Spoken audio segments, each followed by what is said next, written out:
All right, welcome my friends to another episode of Extreme Health Radio. I am very excited about introducing Morley Robbins in just a second. This is going to be a great show. We'll introduce him in just a sec. I hope you're having a great day wherever you are in the world, wherever you're listening, whatever you're doing today. I hope you're having a great day. This is going to be fun. So this is episode 633. So if you want to grab the show notes, I'll do my best to put all the show notes available at extremehealthradio.com/633. So you can grab all the links and the links to the sponsors, the links to Morley's websites, all that kind of stuff. Let's see, any other housekeeping? Oh, we're going to have another show, another live show on Wednesday. Dr. Stuart Fishbein is going to be in studio. He's up in LA, so he's going to be here on Wednesday. That'll be live. And then on Friday, we have another show as well. So if you haven't subscribed to our channel or to us on iTunes, anything like that, make sure to subscribe to us so that way you don't miss a show. I'm going to read a quote by Morley Robbins here at the beginning, and his work, I was telling him before the show that it's my contention that his work is so critical and so important, and I don't know anybody else who's sort of doing the research that he's doing. And we've done, right now there's 633 shows, but we've done over 650, and I've been doing this since 2012, and I was telling Morley this, that I've listened to probably at least 5 times as many podcasts as we've done, at least. I've been a podcast junkie for 20 years. And so here's a quote by Morley. This is great. People really need to let go of the labels because the Merck manual is just science fiction. We think it's real. It's a really impressive book if you've ever seen it. There are a lot of terms in there that are really scary, but there is no medical disease. There is only metabolic dysfunction that's caused by mineral dysregulation. And what's the fastest way to dysregulate minerals in the human body? Take iron. It'll do it faster than anything else. And we have an iron-fortified diet.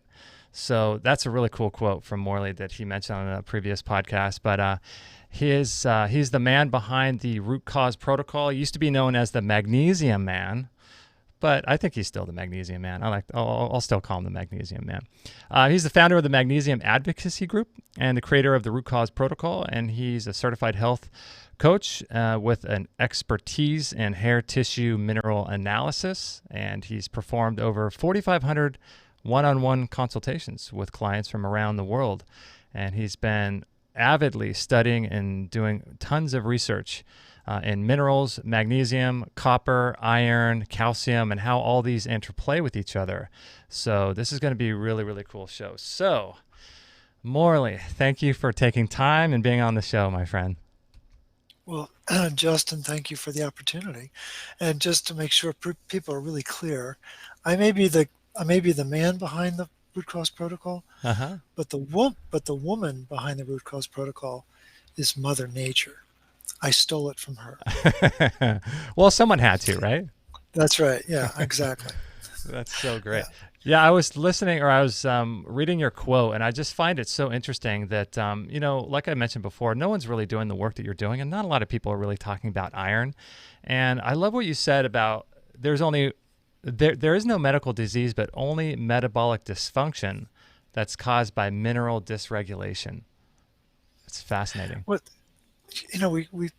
really important is to have a proper context for these types of discussions. So we live on a planet that's been around for many, many years, and we're surrounded by oxygen. Well, what's the number one element on this planet? It's iron. Mm-hmm. It's 36% of the Earth's composition. Mm-hmm. It may be the fourth element on the surface, but there's a huge ball of iron that infuses the energy of this planet. Mm-hmm. And so for many, many years, all life existed living on iron. And according to the astrophysicists, and I don't know how they know this, but they claim that 2.45 billion years ago, the phytoplankton started splitting water and creating oxygen. Mm-hmm. And that became known as the Great Oxygen Event. Mm-hmm.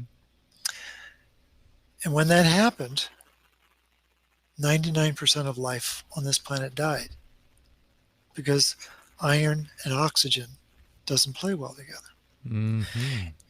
And what's real important is for people to understand that after that happened, the planet was faced with a crisis and it had to solve this oxygen problem. Mm-hmm. Three things emerged on the heels of that great oxygen event. Copper appeared, very important enzymes called multi-copper oxidases, Uh-huh. and they're very special because they can turn oxygen into water. Very, very important, especially in the function of the mitochondria Mm-hmm. in complex 4.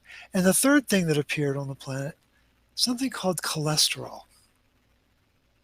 So cholesterol has been on this planet from almost the beginning of time. What most people don't know is that it takes 11 molecules of oxygen to make one molecule of cholesterol. So cholesterol is an oxygen sink. Uh-huh.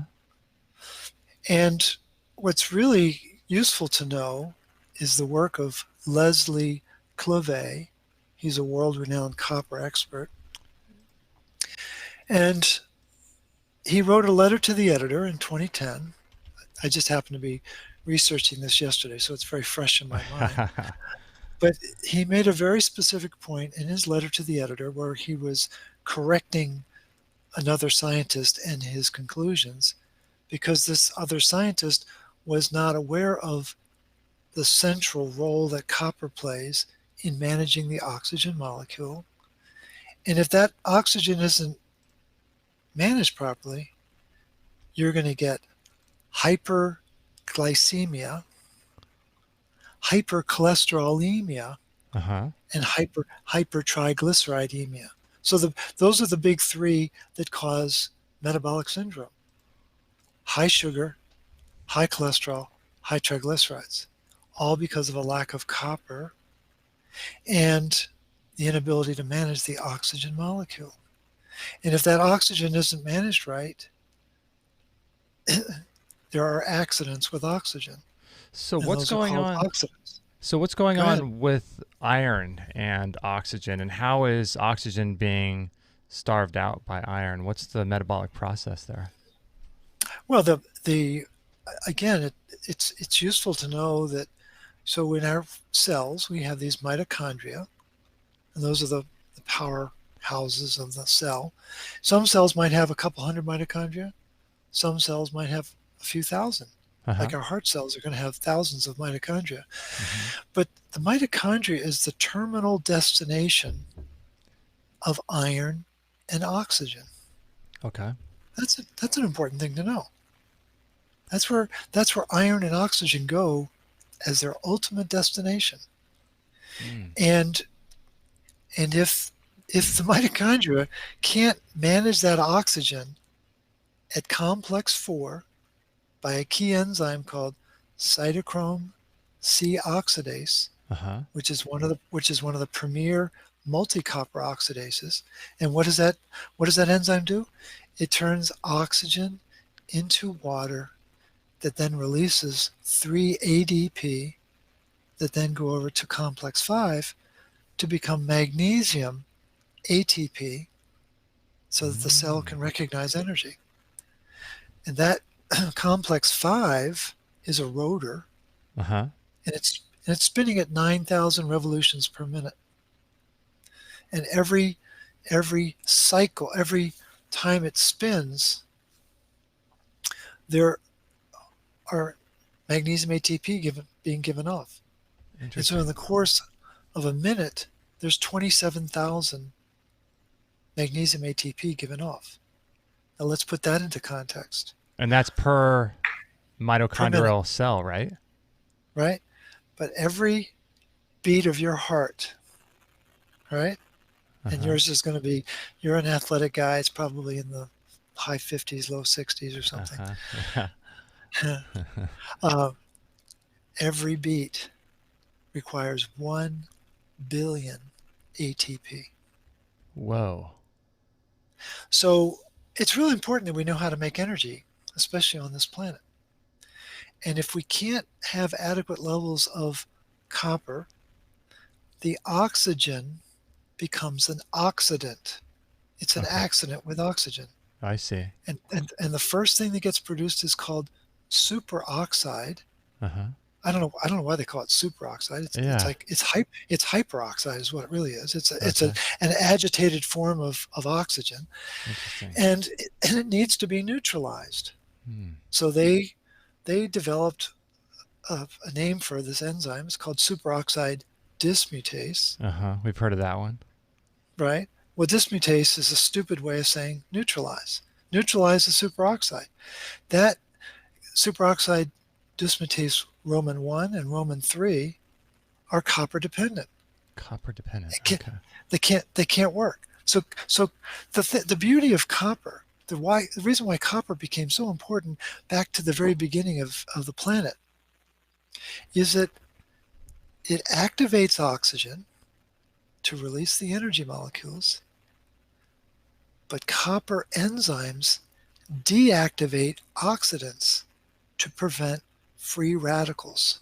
And Oh. if there isn't enough, so what are some of the master antioxidant enzymes? Superoxide dismutase, Mm-hmm. catalase, glutathione peroxidase, paraoxidase, hemopexin. These are blockbuster antioxidant enzymes in the body that are all dependent on copper. All of them. And that, yeah, absolutely all of them. Uh-huh. And so we've got copper managing both sides of the oxygen molecule. So It's activating it. if you're having enough copper, then is there less of a need to take antioxidants then? You would think, right? Ding, ding, ding, ding. Ding, ding, ding. Absolutely. And so a very important figure in all of this is a guy named Denham Harmon. Let me look him up. He was a PhD engineer, and he specialized in oxidative stress in industrial plants. Well, he got bored with that. He decided he wanted to become a doctor. So he didn't just go to medical school. He went to Stanford, obviously a real smarty pants. And in 1956, he developed what has become known as the free radical theory of aging. And then he updated it in 2006. Now, his theory is the most recognized and accepted cause of aging on planet Earth. Okay. As we get older, we have more oxidative stress. What most people don't like to talk about is where's that oxidative stress coming from? Well, Right. you talk to the iron biologists, Gutteridge and Hallowell, or Robert Crichton, or Jamie Collins, or people of that stature, these Mm-hmm. world-renowned iron experts. And every one of them will tell you, well, yeah, every day you're on the planet, you're adding more iron to your frame. It's It's at just least 1 milligram of iron. So just for grins and giggles, take your age and multiply it times 365, okay. and then divide that number by 5,000, and see how many multiples of the amount of iron you're supposed to have in your body. So what's your number? My age is 43 Okay, times times 365. 360. Uh-huh. Okay. What do we got? 15,695. All right, so you've got 3 times more iron than you really need in your body. Okay. And I'm going to bet that when you turn 40, you probably noticed certain things in your body weren't working the way they used to when you were in your 30s. Oh, yeah. Yeah, eyesight changes, hair begins to change, Mm-hmm. digestion begins to change. Justin, this is not rocket science. This is called iron toxicity. And every facet of oxidative stress is a function of growing iron. And why is that iron growing in your body? Because we lose magnesium and copper to stress. I see. And we're And also being overloaded by it in our diet, right? And everywhere else. well, you're talking about the iron? Yeah, fortification in the diet, acid Abs- rain. Absolutely. And what's really important for the listeners to really, um, I guess, anchor their understanding is that In 1928, a very important team of researchers at the University of Wisconsin in Madison Uh-huh. did research with rodents. And what they did was they denied them copper. This is a team of Doctors Hart, Steenbach, Waddell, and LVM. These were all luminary scientists at the time. Okay. And so they withheld copper, and lo and behold, what happened? Iron started to accumulate in the livers of all these rodents. Interesting. And what the most important outgrowth of that study, which has been completely lost on medicine now, Mm-hmm. is what they learned in 1928 is that you must have copper in order to prevent and treat iron deficiency anemia. Iron deficiency anemia is not an iron shortage, it's iron dysregulation. Mm-hmm. I It's know. iron dysfunction, right? So it's too Go it's ahead. not too much iron. It's iron that's unable to be properly utilized, right? And Exactly. recycled. And recycled. Yeah. And the cells that are doing all that work are called macrophages. Those are the Pac-Men of the body. And there are, I don't know how many macrophages there are, but what's a mind-numbing statistic is to find out that 90% of the macrophages in your body are in your liver. Oh, okay. Now here's a fascinating factoid for your wife. 90% of the cells in her breast milk were macrophages. Think that might be important for your kid's health? Oh my goodness, right. And so these macrophages play an instrumental role in recycling iron, Mm-hmm. but there's a catch. If the macrophage can't get the iron out the back door, and the doorman is a copper enzyme, Uh-huh. then the iron builds up in the macrophage, and it starts to create oxidative stress, and it can't move from M1 function to M2 function.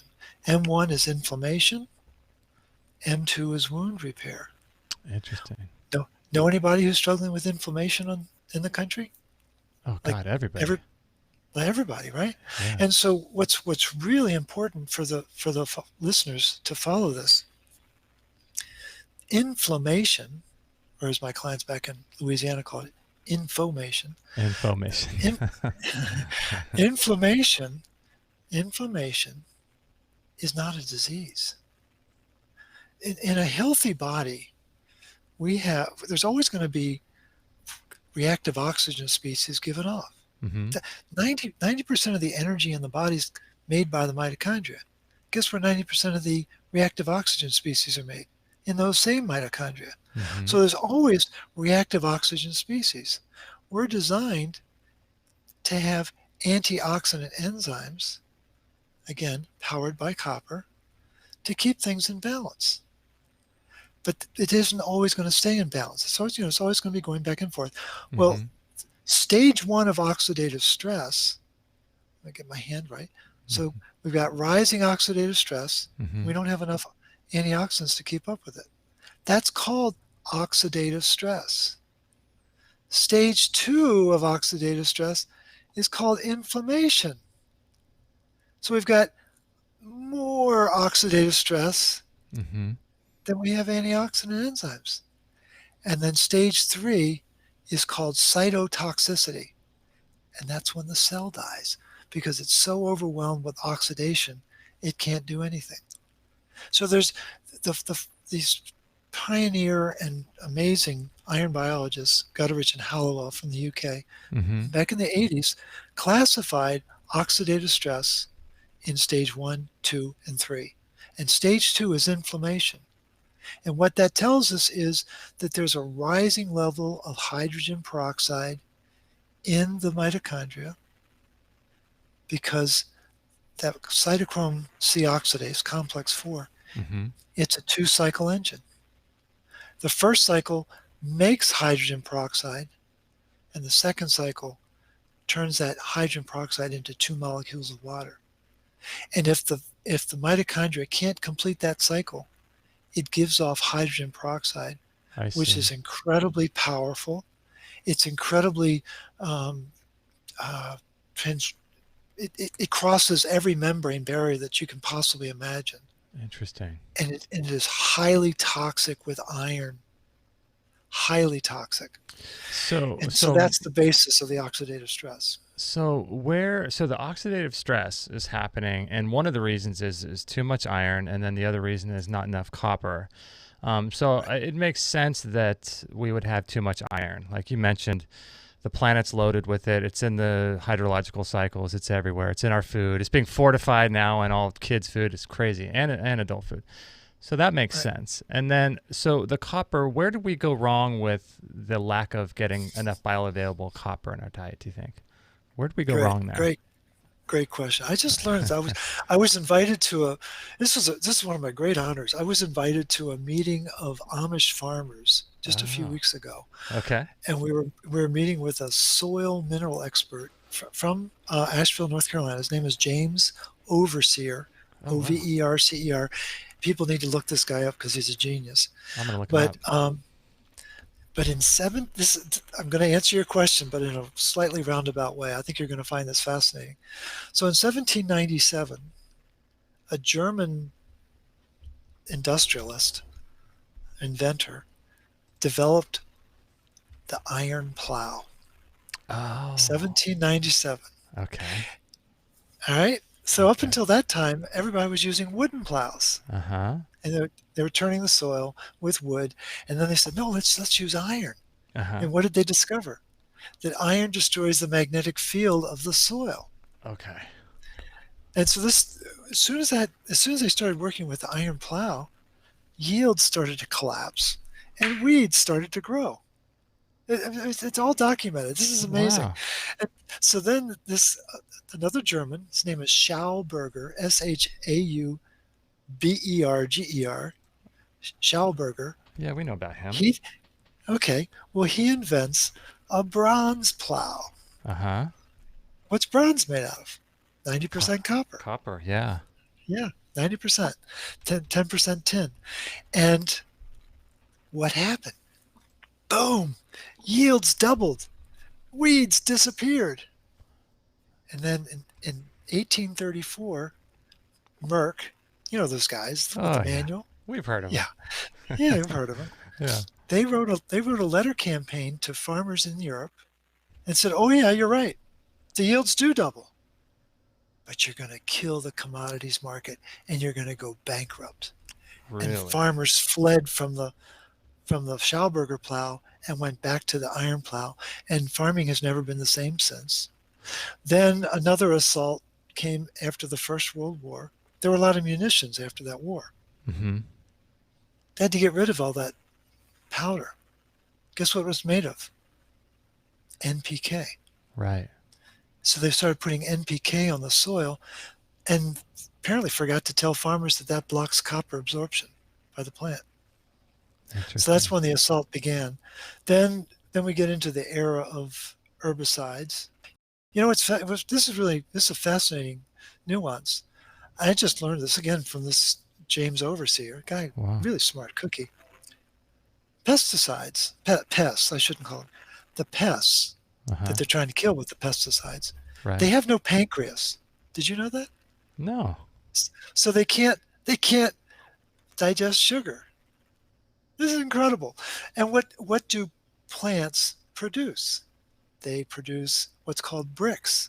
The bricks content of a plant Uh-huh. is that's what really drives its quality. The Right. higher the bricks content, the the more nutritious is it because it's got better sugars. It's got more complete complement of sugars.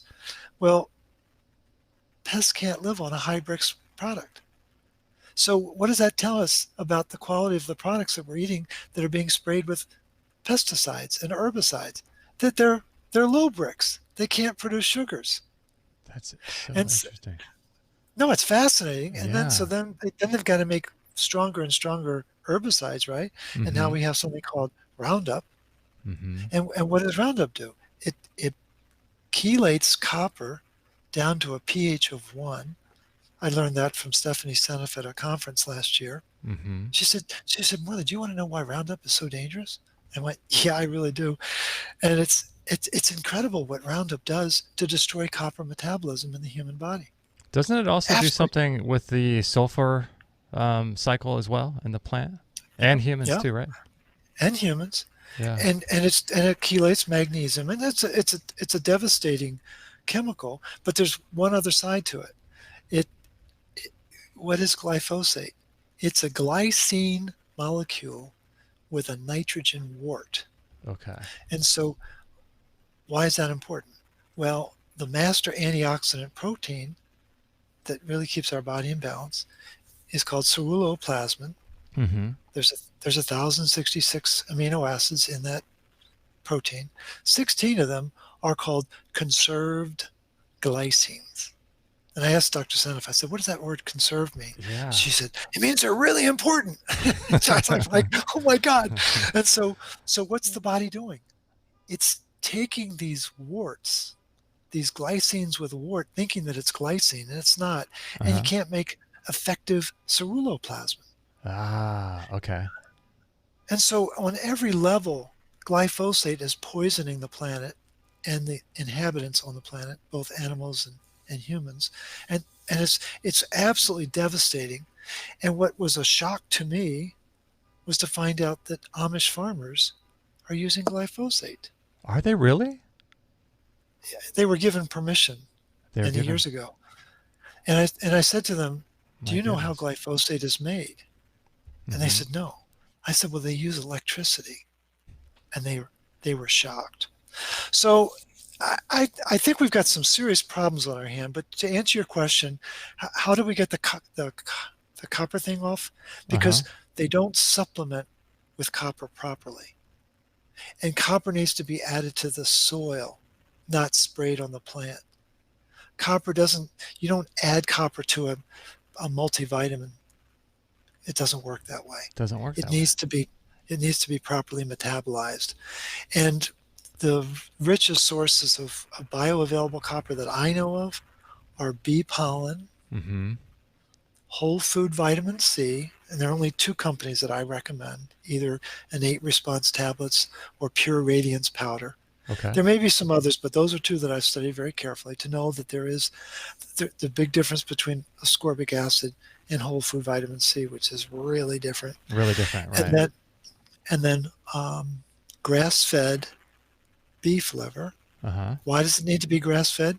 Because grains are very destructive to the animal, and grains produce a lot of omega-6 in the liver, and it doesn't have its proper function and nutrients when you do that. So grass-fed is very, very important. Grass fed. Any Now, actually any animal organ meat would be a rich source rich of copper. source. Now, did Stephanie tell you also that she mentioned to this on our show, which I think is fascinating and geez, scary if it's true, that she was sort of surmising on the show and going to look more into this, but this idea that the glyphosate is now being in the air because what she said was 10% of ethanol is derived from GMO corn, which is sprayed with glyphosate, and then you have this stuff off gassing Being given from exhaust, and tire dust from freeways, and so she was thinking that there is no doubt that now glyphosate we're breathing this stuff, and I wonder if that's true. Is that also having the same effect as what you're talking about with dysregulating copper and things, just by our I, breathing I it? don't know. I don't know how it wouldn't. I mean, Yeah. the thing is, we could this conversation could really devolve if we start talking about all the things we should be worried about. Right. Right. And and so I I absolutely know. I shouldn't say I know, but she did mention that, so I'm aware of that issue. Uh huh. It would not surprise me. I think what we have to do is, we could get all lost in 5G. We can get lost in chemtrails. We can get lost in fluoride in water. I mean, vaccines. We could go down a lot of really ugly bunny trails. Oh yeah. I think what we have to do is really discipline ourselves to buy local or grow our food our own or buy local, Mm-hmm. eat food that's in season, Mm-hmm. make sure it's nutrient dense, you know, minimize the amount of simple carbs that you're eating, and really be mindful of the nutrients that I think Mother Nature really designed our body to run on, which are really what are spelled out in the root cause protocol. Mm-hmm. And again, I share that because not pride of authorship. It's just the research was so clear what the priorities were to make energy, to activate oxygen, to deactivate the oxidants, and to keep this force called iron at bay. Again, it was just trying to piece together the basics to say, let's give our body a fighting chance. Now, the food that you mentioned was bee pollen, whole food vitamin C, and beef liver, ideally actually consumed instead of in capsule form. But if it's someone's going to do capsule over nothing, that's still preferable, right? I've got dozens of vegan clients taking the capsules, and that's how desperate they are to feel better. Now, of those three, what would you recommend? I guess each person is different, but is there a general recommendation for those things that you should consume each day? Well, I encourage people to do all three, but it's bee pollen every day, and I must have been a bee in a former life because it's the first thing I like to eat. And I run to the refrigerator to get my tablespoon of bee pollen. That's funny. And I take vitamin C every day, at least one 400 milligram tablet, sometimes two, but in a divided dose. Okay. And then we try to eat beef liver once a week, at least 3 times a month. We're very mindful of keeping that. I've got some clients that will eat it a couple times a week, but that's because I think they're that much farther out of balance than they. They're really trying to make up for lost time is what they're doing. That's so, and again, think about this. Our ancestors ate organ meats and gave muscle meats to the dogs. Uh-huh.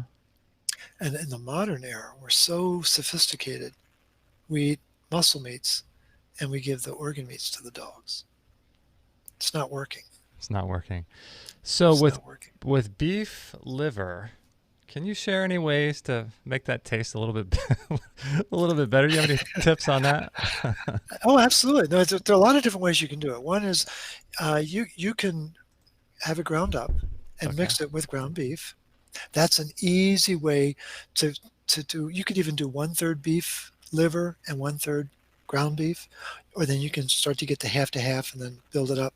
Okay. So meatballs or meatloaf, kids love that. I mean, they absolutely do love that. Then we have recipes on the Mag group for beef liver stroganoff. It's amazing. One of the members, Kathy Streitweiser, has an incredible recipe. We've got other members who have delightful recipes for just straight up beef liver that your great grandmother would have had. Where she was, taking onions and garlic and sautéing that, and then making sure that there was bacon that had been made, and then in that lard, she's braising the sides. Where people get into trouble with cooking beef liver is they're afraid of it, and they overcook it, and they turn it into shoe leather. So what you want to do is just literally braise the sides and keep the center pink. The other form that you can do is liver pate. It's absolutely amazing. And you can mix it with eggs and other goodies. But there are wonderful recipes for liver pate. And I know a number of your listeners are going to say, well, what about chicken livers? No, because chickens are eating too much grain. And they're not, it's a rare chicken that's really raised exclusively on the pasture as opposed to on the grain. And again, you're up against all those omega-6 fats in the tissue, and you just don't want that. So I want to bring up something that we talked a little bit about Dr. Garrett Smith before the show, and what he said something that makes a lot of sense to me when it comes to the consumption of liver. But what I think about constantly when people say things like this is context and the environment that we live in. So one of the things he said that made sense until you think about it further was, I think I asked him how many times you should eat beef liver in a month or something, and he said it should be very little, because if you were to consume like a cow and eat sort of nose to tail, there would be like 90% of the meat on the cow would be muscle meat and other forms of meat, and a very small percentage proportion would be the liver. And that makes sense, rather than eating liver every single day. But what I wonder about is this idea that we're living in an iron toxic world, and we're not living in an ideal Adam and Eve type of garden situation where our bodies aren't polluted. So in order to overcome that, I feel like the context is really important, understanding our environment. And maybe if what he said is true, then it would make sense then that, we wouldn't want to overconsume the liver because it would be disproportional to the amount of meat on the entire cow. But in a toxic world, I wonder if you need to do some things like this more often in order to overcome what's coming at us in our environment. What do you think about that? No, I think that's a really good question. I try to keep it simple, and I look for research or look for scientists who are very grounded in what they've studied.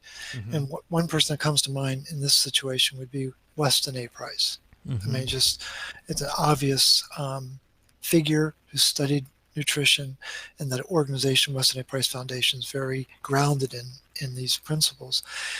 And I'm not aware of, and I was a chapter head for a while in Chicago, so I'm not aware of anything that's trying to discourage us.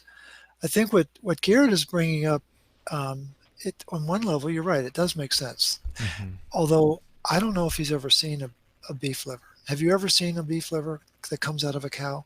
Do you have any idea how big it is? Yeah, It's enormous. Mm-hmm. I mean, it's like you need a sack. It's huge. Yeah. Our liver's big to begin with. You take an animal that's over 1,000 pounds, and it's going to have one heck of a liver. Right. So I think I don't know what the proportion is to muscle meat, Mm-hmm. but I think it's more than just a few percentage points. I think it's a significant contribution. But then we're not talking about the kidneys. We're not talking about the heart. We're not talking about the tongue. We're not talking about the brain. And these are all copper-rich parts of the body that need to be factored into that meal. And so I think that we have honed in on the liver only because it's an obvious nutrient-dense source of food. What's the first thing that animals eat when they kill their prey? It's usually the liver, because it's just teeming with nutrients. It's the highest source of retinol on the planet. It's the highest source of B vitamins, highest source of hyaluronic acid, highest source of catalase, which is a very important antioxidant enzyme, a copper-based antioxidant enzyme, catalase. It's so important. And so I think, to your point, there's great justification to be mindful of. We do live in a very challenging world. There's all sorts of toxins that our ancestors didn't have. Just the plastics alone, the changes in water, the changes in the soil. We could go on for an hour probably talk about the differences. Oh, but yeah. the fact of the matter is, much of the detox machinery of the liver runs on minerals. Mm-hmm. I mean, all of it does. And what gums it up faster than anything else? Iron. I mean, it's just, there are over 500 enzyme functions that I know of, and there may be more in the liver. Well, we got to keep that humming. Mm-hmm. And I think what's lost in the modern era is that our ancestors did, in fact, eat animal tissue to support the regeneration of their tissue. I mean, adrenal tissue was a prized nutrient in Indian culture, Native American Indian culture, because of its ability to help rebuild our adrenals.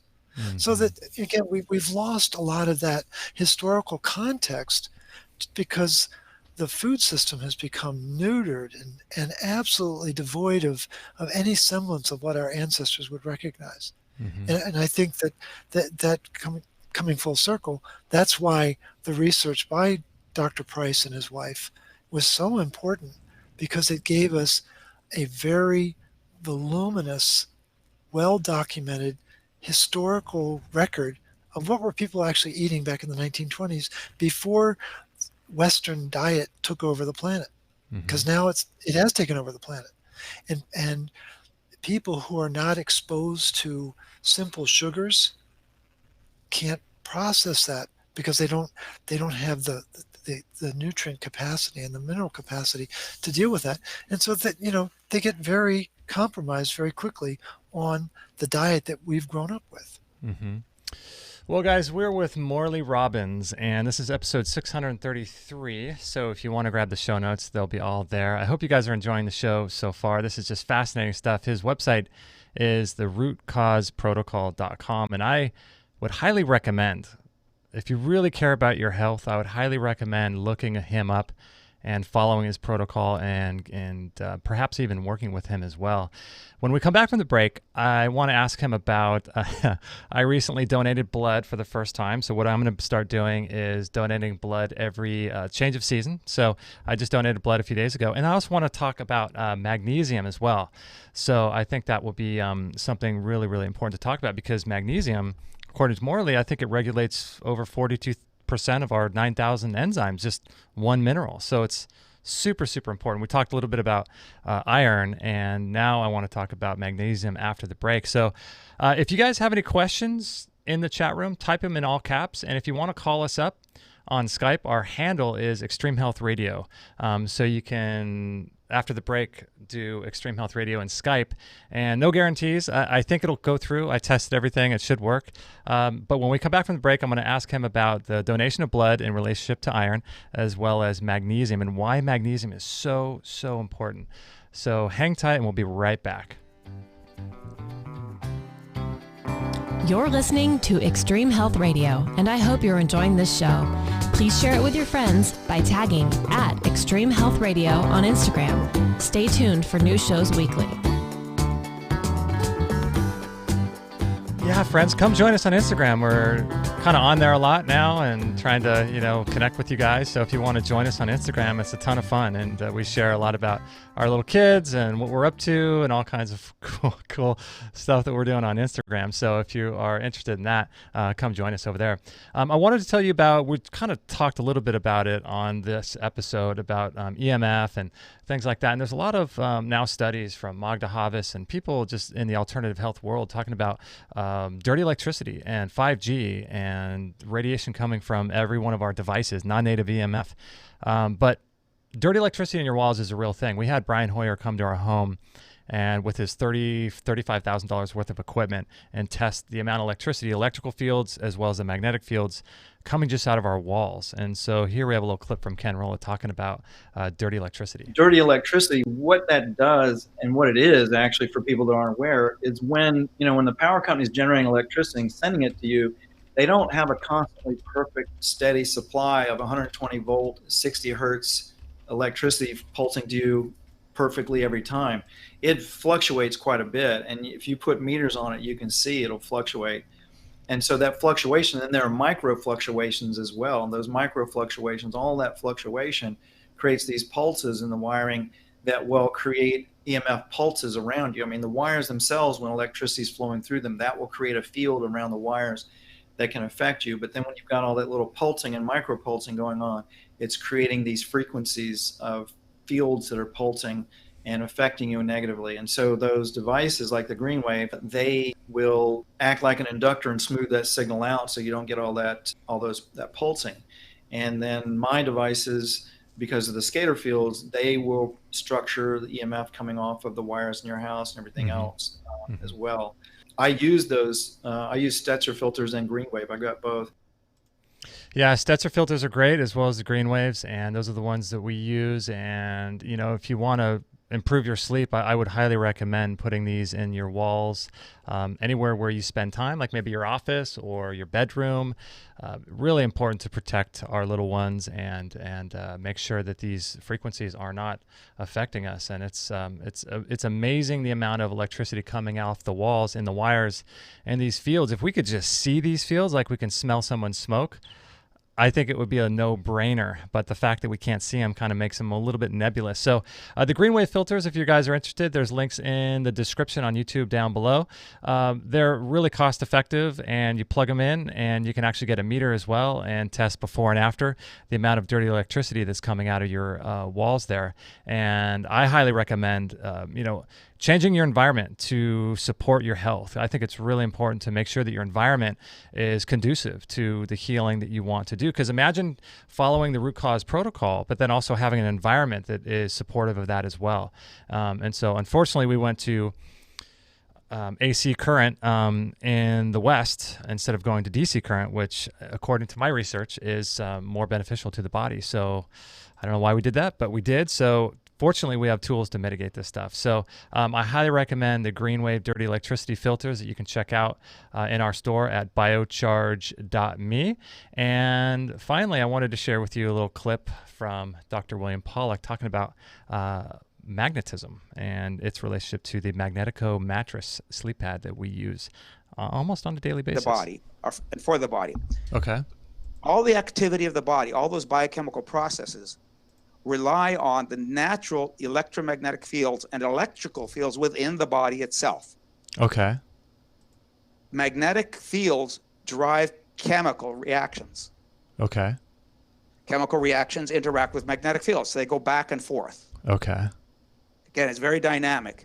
But because the magnetic field doesn't stay in the body doesn't have to process a magnetic field the way it processes a chemical or a food. Okay. Okay, and it's going all the way through. And as it goes through, it does a bunch of different things. And in the book, I actually have about 25 different mechanisms that I describe about how magnetic fields actually work in the body. Interesting. Okay. But the primary mechanism we believe that's happening is that you're generating charge, you're generating energy, the production of energy in the tissues. And remember I said electric currents and magnetic fields in the body itself drive and move all sorts of processes continually. Okay. And when you have disease, when you have illness, when things are not functioning as well as you want, and including aging, the slowing down of activity in the body, that is due to a decreasing energy production processes in the body. That's what aging is. It's the reduction of energy in the body. Yeah, so what we kind of talked about was this Magnetico Mattress Sleep Pad. I'm going to show it on the screen here if you guys are interested. Kate and I sleep on this thing, and it's pretty cool. It's a 20 Gauss. They have a 10 Gauss version and a 20 Gauss version. And what you do is you sleep in this magnetic field. It's so crazy the length that we have to go to today just to sort of mitigate 5G radiation and all this kind of stuff. But this is really, really great way to sort of bathe your body in a magnetic field, a static magnetic field, while you sleep to help the body go into that regenerative stage. So according to Dr. Dean Bondley, the magnetic field of the Earth has been weakening over 80% in the last 4,000 years. And right now, the Gauss measurement of the magnetic field of the Earth is at right around 0.5, so less than 1 Gauss. It used to be around 3 to 5 Gauss around the Babylonian Empire, but what this is you can sleep in a 10 or 20 Gauss magnetic field, and it is just a really great way to optimize your sleep. I'm just such a big fan of these things for so many different reasons. They've even done studies with heavy metals and detoxification. Dr. Bondley is like a mad scientist when it comes to magnetism and how all this stuff works. And so we're really, really happy to be connected with him and what he's doing there at Magnetico. So if you guys want to grab one of these, go to biocharge.me, or if you're listening on the podcast version, you can just go to extremehealthradio.com/633, and you can learn more about these Magnetico mattress sleep pads and all that kind of good stuff. So it's really, really great. So I really, really encourage you to look further into them because, in my opinion, if you're going to sleep, you might as well, optimize your sleep in the best way possible. And sleeping on one of these is just amazing. And so I would never want to go back to a regular bed. So we're going to take a little break and be right back. This is Extreme Health Radio, where we're 100% listener supported.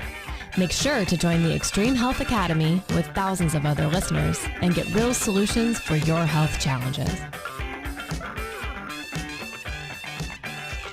That's it, my friends. Yeah, come join us in there. We have so much going on, new content every single month, an entire health database. And what's most fun is I get to connect with you guys in the forums, and that's what's a lot of fun. I just love doing that, and I'm in the forums almost every single day, so it's a lot of fun to connect with you guys in there and share ideas about what's working and what's not working, and supporting each other, not just on intellectual protocol type basis, but just emotionally, and just being there as a support as well, because it's challenging out there in today's world to be the one guy in your group that that is taking care of their health. So this is just a really great place to do that and gain some more friends. So come join us inside the Extreme Health Academy if you're interested. And let me bring Morley back up on the show here. And so Morley, I was saying before the break that I recently donated blood. What do you think? Is that something that everyone should consider, do you think? Oh, absolutely. And before I go deeper into that answer, let me just comment on what is it Bonley? Bonley, was yeah. talking about with what was he saying about aging? Things are slowing down, right? Iron is building up. Do you think that iron, as it's accumulating in our body, might affect our magnetic field, the magnetic function? Do you think that iron accumulating in those mitochondria isn't robbing us of the energy production? That's the very basis of this whole aging process. So that and if I don't know whether you've had any experience with biomagnetism therapy, but it's incredibly powerful.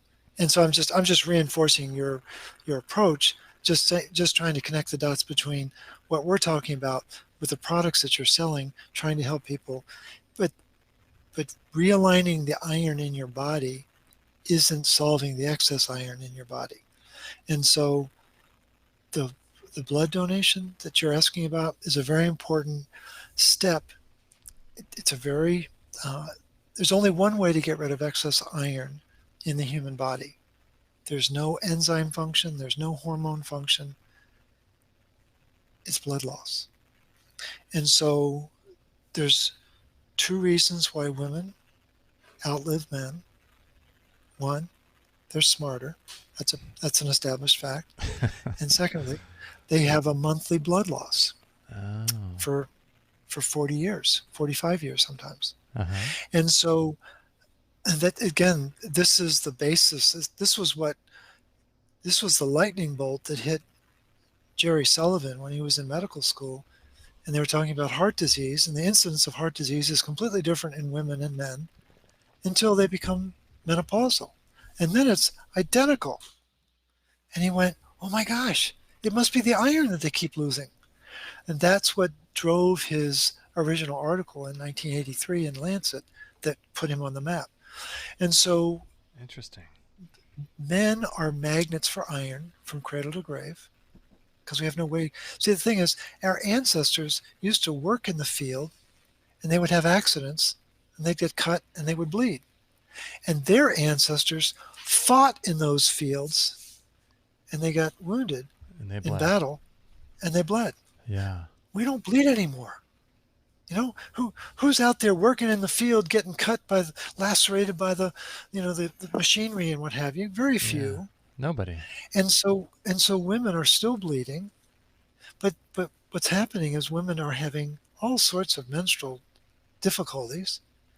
They're getting fibroids and all sorts of conditions. Endometriosis. Endometriosis goes back way back, and it used to be called Virgin's disease back in Hippocrates' time. Then it became known. It was not cholera. It's a play on cholera, and it was women would literally turn green, and it was because they weren't menstruating right. And so it was because of the copper iron dysregulation. And so what's missing? Well, one of my mentors was a world-renowned OBGYN. Name was Guy Abraham. He taught at the University of UCLA, and he coined 4 different types of PMS. So we got ABCD, okay, addiction, bloating, craving, and depression. And what Dr. Abraham figured out is when he doubled the amount of magnesium in his patients' diets, all their PMS symptoms went away. Because I don't know whether he knew this or not. Unfortunately, he passed away a few years ago. But I can assure you that there's a lot of iron in the woman's womb because there's a lot of blood flowing through there. Right. And if that iron isn't being managed properly, well, then you're going to have a lot of magnesium loss. It's very simple relationships between these metals, and a lot of women struggle with what's called estrogen dominance. I'm sure you've heard of it. Oh, yeah. I'm sure your listeners are worried about it. Yeah. But no one's walking through to figure out why. Well, turns out estrogen it's an antioxidant. Oh yeah. Well, what's the master antioxidant in the human body? It's an enzyme called ferroxidase that's performed by ceruloplasmin, so that women who have low bioavailable copper, have low ceruloplasmin, have low ferroxidase, and become estrogen dominant because they're iron toxic. Interesting. And so I encourage women to donate twice a year on top of their monthly menstrual loss. And then when they enter menopause, they go there just like the men on a seasonal basis every 3 months and donate a pint of blood. And what that does is it supercharges the recycling system. So we have about 6 pints of blood in our body. And when you lose a pint, it's not life-threatening, but it is a shock to the system. And it mobilizes a key hormone that I'm sure you've heard of, erythropoietin, EPO. And that's the hormone that all the performance athletes want. Any Olympic athlete wants more EPO. Oh, yeah. Why? Because they can make more red blood cells, which means they can carry more oxygen, which means they can make more energy if they can activate it, ding, ding, ding, and be on the winner's circle. Well, EPO has 2 signals. One signal tells the bone marrow, you better start making more red blood cells. And the second signal is to tell the tissue that's holding on to iron, let go of it. We need it down in the bone marrow. And so that becomes a very important recycling mechanism. That's what the blood donations do, is really help maintain that recycling process. So with someone donating blood, let's say a man that's relatively healthy, someone like me, 43 years old, and I'm going to start doing it now with the change of every season. What would I expect to feel anything different or have anything happen or blood levels change if I were to get tested before and after, or what would the effect be? I guess that'd be my first question. Have you tested the blood? Have you done the full Monty Iron panel or anything like that? To see where you are? I have not, but I wanted to do it before and after, but I just wanted to get this done before the season change. So, yeah. Yeah, no, I think that's fine. So I would encourage you what you've got to do is add 56 days to whenever you had the blood donation, because it takes that long to rebuild the blood. Okay. And then do your tests then. Okay. And what I think you're going to find is that what is a known fact is that as we age, we're going to have more sugar in our blood. We're going to have a rise of cholesterol. We're going to, the glomerular filtration rate is going to go down. There's some very predictable markers in the blood that as you enter your 50s and 60s are really going to change. You're probably going to find that blood test at the rcp123.org, and there's a link that takes people into all of the testing that's needed. I'll bring that up. So that rcp123.org. Okay, 123.org. Okay. Yeah. There we go. And there should be a link there. When you scroll down, there should be, blood testing, and then there'll be a link for the full Monty Iron panel. Okay, let me bring that up. Okay, here we go. Down at the bottom, you think? Oh, there we go. Let's see. let's see. Go to the Go to the top. go to the learn more. Down at the bottom, the learn more, and then go to download the instruction manual. Is this right here? Just this more? On the left side. Oh, sorry. Yep. All resources. There you go. All resources. That was it. Oh, That's I what see. you wanted. Okay, go back there. Other resources. Okay. Yeah. Oh, there And we then go. go down, and you'll see there will be a site for the order lab tests. There you go. Yeah. Okay. Oh, this is great. Okay, I'm going to put a link to this for those that are listening on the podcast at extremehealthradio.com/633. So, okay, so this is where people can get the full Monty blood test. Yeah. Okay. And I'm just realizing I got to add one person behind the RCP, and that's Mother Nature. That's right. Yeah, absolutely. That's Give credit great. where credit's due. Right. No, but see, the thing is, it's the two simplest things to do in order to improve your health. One, unplug your microwave. Donate blood on a regular basis. Slam dunk. Really? Mm-hmm. Wow. Okay. So. And the beauty of it is there are 4 people who benefit from that blood donation. There's 3 people who are going to get blood products from your blood. Okay. And the person donating is going to improve their health immeasurably. So when the blood gets taken out, and you go through that whole process, and it only took me about 10 minutes to do, but the whole process is like an hour long with all the paperwork and stuff. But once you do it, the blood that gets taken out, what happens? The iron is able to sort of recycle in the body more and be used better? Well, I can assure you, unless you're an extraordinary, I know you run Extreme Health and you're very buff. I get that. But you live in America, and you've not had enough copper. I would. Do you have siblings? One brother up in Seattle. Yeah. Is he older or younger? 3 years older. Okay, so he got 10% of your mom's mineral mass, and you got 9%. So you get dinged on that one. Yeah. And then depending upon what was going on in your mom's world when she was carrying you will dictate the level of stress that she was under and how well she did the copper download in the final trimester. And that's where there's this enormous transfer of copper from mother to child, so that you and I have livers that have about 7 milligrams of copper in them. But when we were born, there's supposed to be 70 milligrams of copper in our livers. Goodness. Wow. And your kids, if Kate was doing her job, and I'm sure there will be a difference between your first and your second, even though they're twins, there's a dominant twin always. Well, the dominant twin got more copper than the other twin. I can guarantee you that.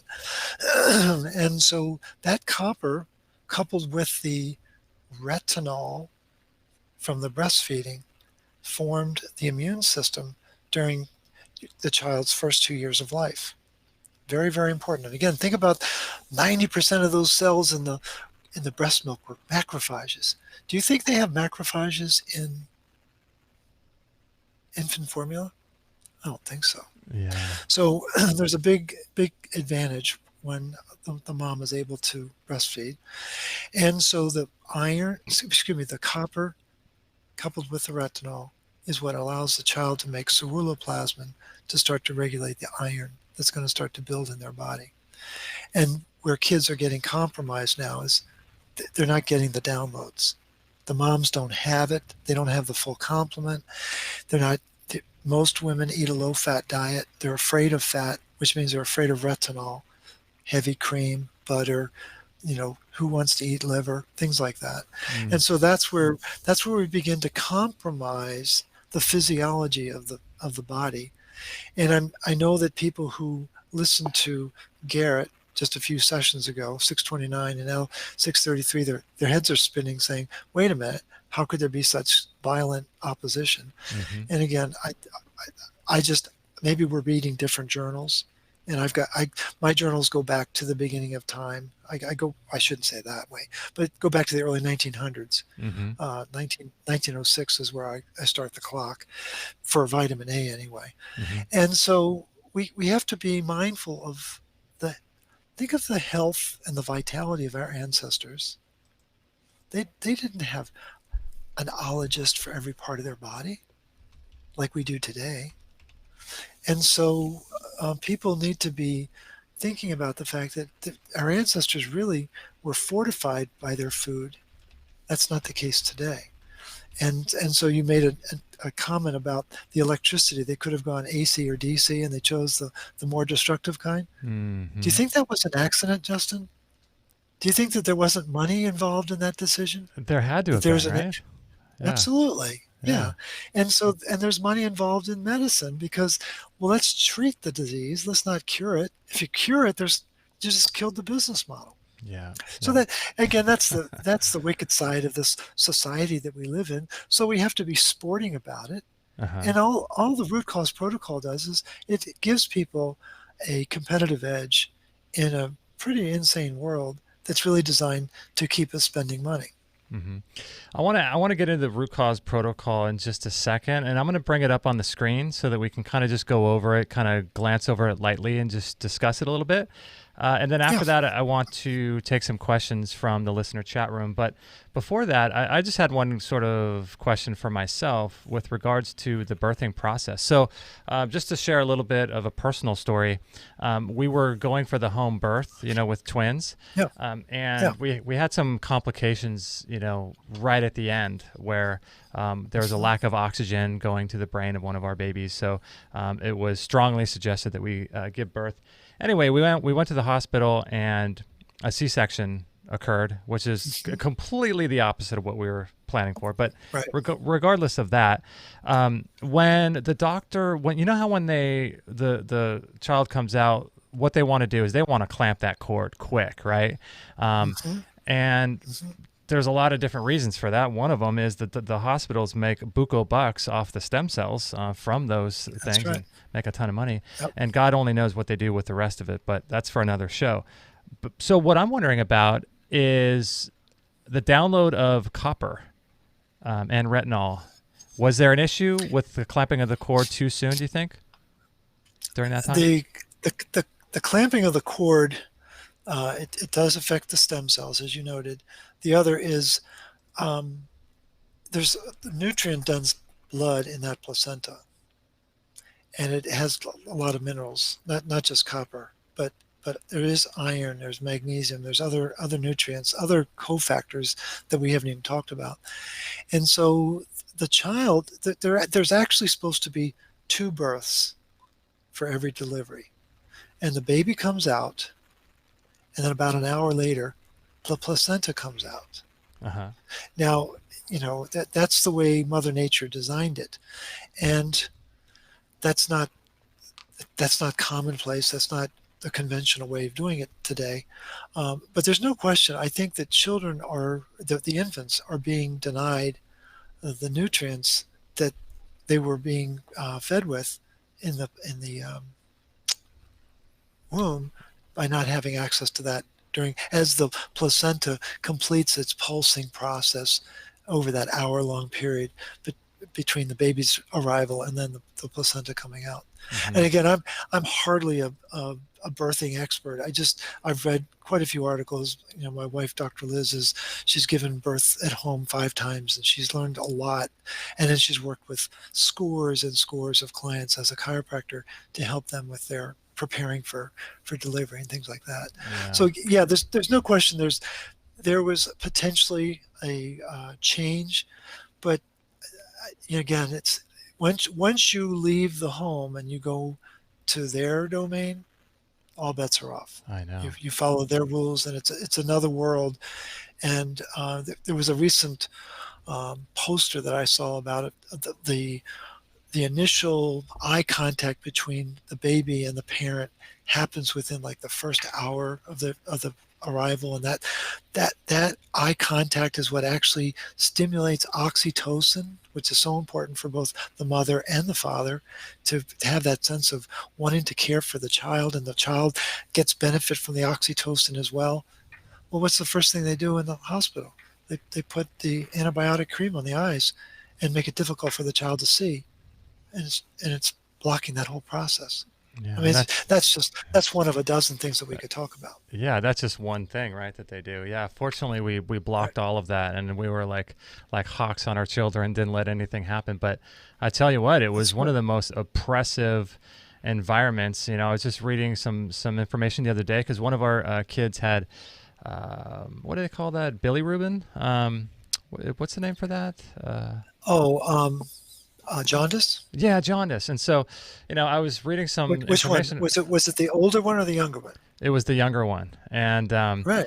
So this is exactly what you were saying a second ago. And so what they wanted to do was give them these blue lights things. And I was just reading some information a while ago about all the damaging effects of that. And then if you put them in the sun, that has a 43% more effectiveness rate getting full spectrum sunlight than those blue lights. And it's just one thing after another. Like you said, it's just like I wanted to stay out of the hospital as much as possible, Well, the thing here's where people get confused by sunlight. Everyone's been trained, like circus bears, to say, "Oh, sunlight. We need that to make vitamin D."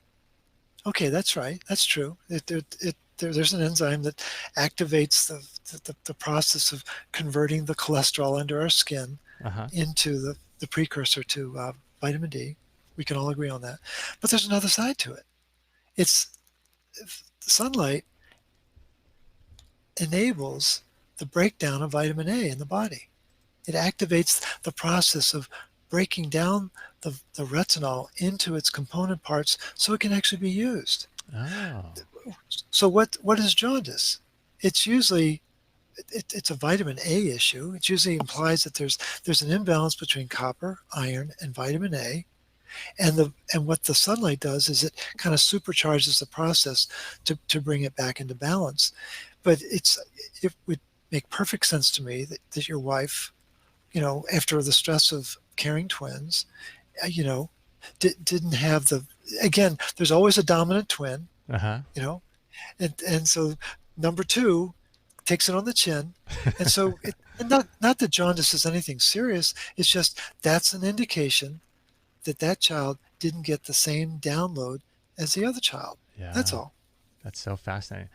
All right, so I'm going to bring up, for those that are listening, so my plan is to go through a little bit of this root cause protocol so people can get an idea of what you're talking about and, get some easy, actionable steps to start with, and then go back to the chat room and take some questions from there. So I'm sure this will spur on a few questions from the chat room. So let me do this real quick. If you guys are watching on YouTube, I'm going to bring up the root cause protocol so that you can take a look. And we'll just kind of go through, kind of glance over this. And so it's at the rootcauseprotocol.com/about. And I'll put a link to it at extremehealthradio.com/633. So it says here you have phase 0, phase 1, phase 2, phase 3, and then stop and start. So starting with phase 0, let's start there. So let me explain to people what drove this was when I got into this work and I began to understand how important bioavailable copper was. Mm-hmm. And then we needed to be able to make ceruloplasmin. Well, I started looking into the literature, what helps stimulate ceruloplasmin and what stops it. That's the origin of the stops and starts. And when I first had this, list, there was 2 stops and 2 starts. But it's grown obviously over the last several years. So these stops are, and again, I'm sure the perfectionists would want to know, well, I want to see the citations for every one of those recommendations. Blah, blah. It's like, right. At some point, you just have to. I'm sorry. I just have to say, I wouldn't recommend this if I didn't think it was going to do, or if I didn't have confidence. So that the number one stop is stop taking iron, please. Yeah. It's just it is, and I know you have listeners who are anemic, and they're terrified of their low ferritin or their low hemoglobin or their low serum iron, and they don't understand, they don't have the full understanding of what is really behind that. But the iron supplements are not doing what people think they're doing. It's a false positive, and it's a very destructive supplement. And I can defend that till the cows come home. I'm one of the few people who I'm adamant about stopping vitamin D supplements. One of my heroes is Jim Stevenson Jr. He runs a Facebook group called the Seco Steroid Hormone D group. And if you want the research to back up why supplemental vitamin D is bad, he's got hundreds and hundreds of studies that you can read. Then things like ascorbic acid, very problematic. I've got, I think, probably 10 different citations that talk about how ascorbic acid kills the ceruloplasmin function. Got to stop that. It's very, very bad.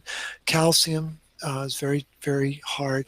Zinc is one that a lot of people have troubles with, especially because most people think they've got pyroluria, not knowing that pyroluria is it's another mislabel. That it's a lack of copper that's causing defective heme, that's causing the creation of the cryptopyrrole, that's causing the loss of loss of zinc and B6, zinc and B6. And so those stops all have, intensity behind them. And there are people that have gotten just immeasurable benefit just by doing the stops. Just stopping, especially stopping the one-a-day vitamins or the daily vitamins, I should call them. Oh yeah. There's just a lot of stuff in there that people don't know about. And I think your listeners are probably more savvy than most, but just there's a lot of chemicals in those products, as you well know. So those are very hard on the liver and very hard on the tissue that's responsible for making this critical protein. And again, we have this, for those who may know about ceruloplasmin, they think, it's all being made in the liver. No, it's being made all over the body. It's made in our eyes, it's made in our brain, it's made in our kidneys. I mean, in our intestines, it's made in the woman's placenta. There's so many places where this protein is essential, and it's just been swept under the rug by the worlds of convention. Molybdenum chelates copper in the liver. Very, very powerful mineral to chelate copper. Don't want to do that.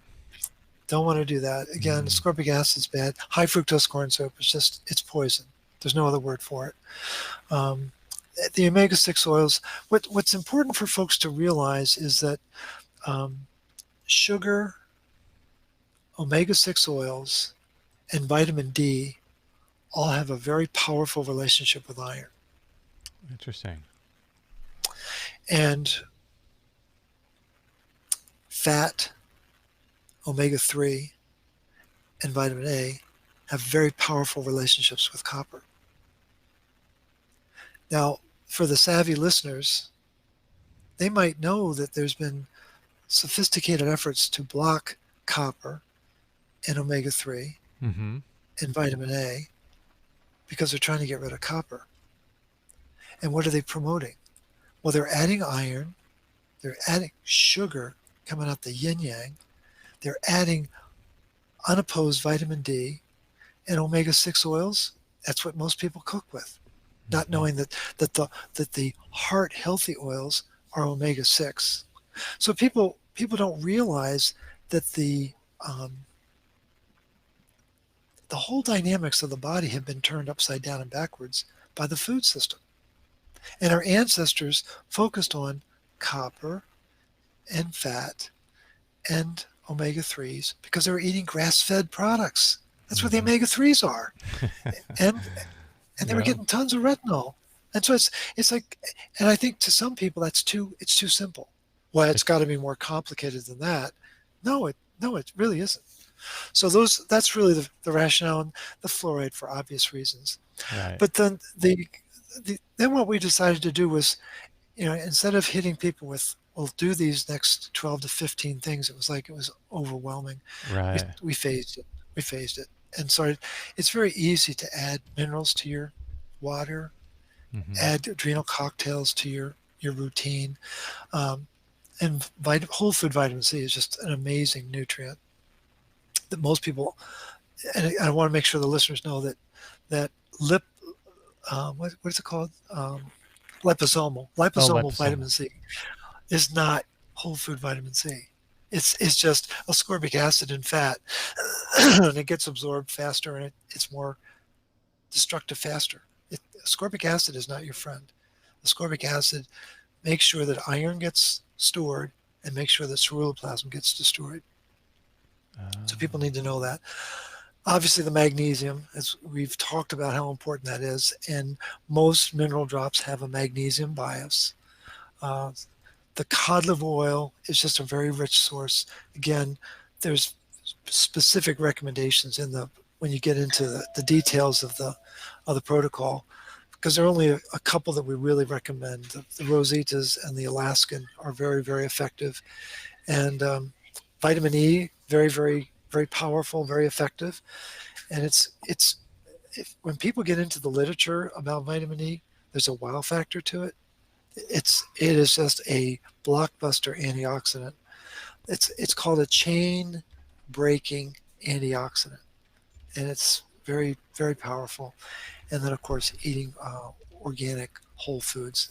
Again, people should be buying their food, ideally, and it's very hard to do. People should be growing their own food, but there are many cities now that won't even let you grow food. I know. Certainly not in your front yard, maybe in your backyard. Yeah. But we should be buying food at farmers markets. Uh-huh. And then if those aren't in season, if they're not available, certainly buy food in the perimeter of the store, never in the center of the store, because that's where all the problems are. And people, people cut corners. We're all guilty of it. There was a period when I was using my microwave and I was zapping food. I'm guilty of it, but now I know better. And so people just need to, we're not asking people to become priests and nuns overnight, but take steps day by day and week by week to really begin to rethink and revitalize your diet. Phase 2, gets into more of the copper side of things, the bee pollen and the beef liver.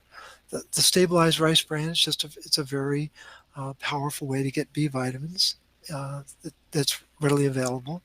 And then phase 3 is really, these are more, I guess, more sophisticated, if you will, but diatomaceous earth, DE, is very effective at killing parasites in particular.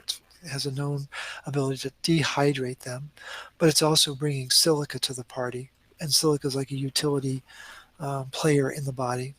It just has incredible versatility. Boron has a very important relationship. So boron has an important relationship with iron, and boron helps to curb the damaging effects of iron. Taurine's a very good source of sulfur, as you probably know. And then the last thing that we usually are talking about is adding iodine. And a lot of people are puzzled by that. Well, iodine and ferroxidase do similar things. And the difference between iodine and ferroxidase is that iodine doesn't give off water, ferroxidase does. And the ceruloplasmin is something that we were designed to build. And I'm not being a Luddite about that we need iodine in our diet. I think we just need it in a more balanced fashion. And I think there's a lot of rebalancing and detoxing that we can do short of iodine. And one of the cardinal rules that I encourage people to think about is if allopathic physicians are encouraging you to take something, why don't you step back from that recommendation and study it a little bit more? Why are they encouraging people to do something when they're not really practicing natural healing? So I just think we have to be really thoughtful about how we respond to some of these recommendations. And then again, the phase X is just incorporate these over time. You're starting the donating blood. Mm-hmm. Getting more sunlight is always helpful. And again, that does not mean you need to move to Ecuador, take your clothes off every day, and lie naked for 2 hours to get enough. That's all witchcraft. Mm-hmm. We need sunlight in our eye, and we need sunlight in the forearm, our forearm. That's where the real conversion is taking place. Eye, forearm. I mean, this idea that, oh, you live in Sweden, and I'm so sorry. Well, what did their ancestors do? They ate foods that ate the sunlight, Right. and they ate fish, and those fish livers are incredible. So sunlight's very important. Obviously, a lot of people today, as you probably know, have sensitivities to their food. There's a whole class of people called multi-chemical sensitivities. Yeah. And what I'm learning is that one of the biggest offenders to cause this problem is detergents. That there are surfactants in those detergents that are really very disruptive to metal status in particular. Oh. And I think that a lot of people are struggling. I've got a client in Arizona where she's literally sleeping outside on a concrete slab because she can't be in the moldy home that she was in that was causing so much problem. Oh my goodness. So and she's one of like 20 people that she knows who's doing this now, where they have to get into the desert to get away from any hint of moisture because their body can't handle the mold. So there's a couple different ways to approach that. One is NAET. N is the name of an Indian doctor, allergy elimination technique. Mm-hmm. And the other is a company called AllergyTX.com. NAET is using applied kinesiology, and AllergyTX is using a computer-based system that's documented and codified all of the barcodes, if you will, of like 150,000 elements on the planet, and they can tell within a nanosecond whether you have a sensitivity to that energetic expression. It's pretty impressive system. Wow. Yeah. I've personally used it, and it was very significant in helping me overcome some sensitivities that I had to corn and milk. Emotional freedom technique. I can't say enough about the role of clearing our fears. You started the show with that quotation, and I really appreciate you sharing that.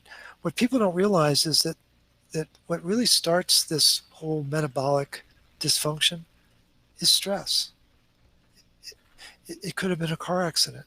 It could have been. I have a colleague who got into a violent argument with her boss, and she'd never been in an argument like that, and it developed into high blood pressure for her. I was talking to a client just the day before yesterday. He was a 30-year veteran of dry cleaning establishments. Wiped out his liver because those dry cleaning establishments have very powerful chemicals. Well, there's an enzyme that we use in our liver called polyphenol oxidase that's designed to clear complicated chemicals out of our body. Well, polyphenol oxidase is copper dependent. And this guy had 5 signs of copper deficiency. He had neuropathy. He had fatigue. He had vitiligo. He had a neuropathy.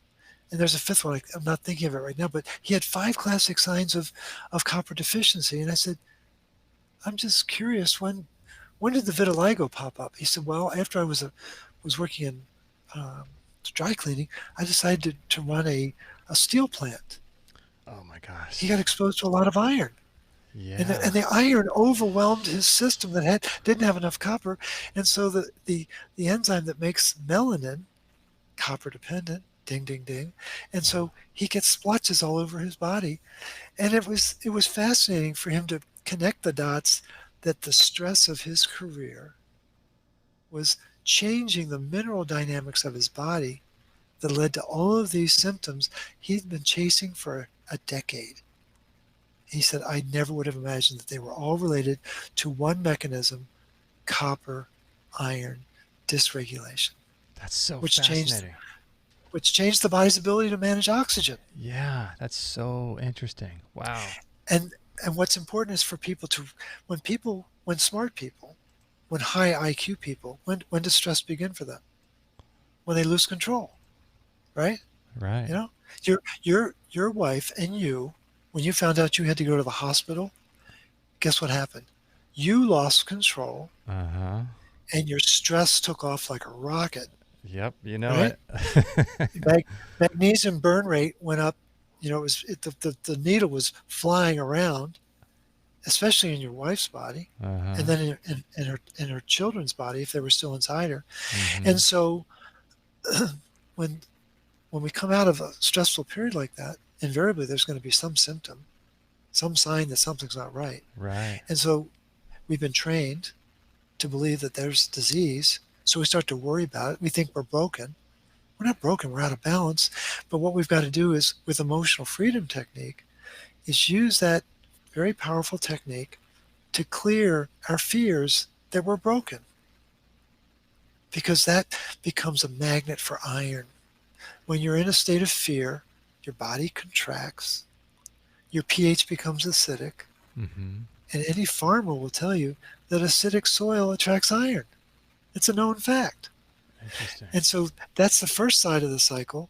Well, then the back side is that iron activates the danger sensor of the cell.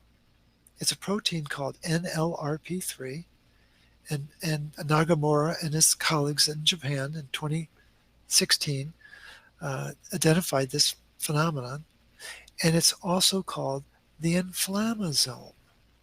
It's the nuclear origin of inflammation.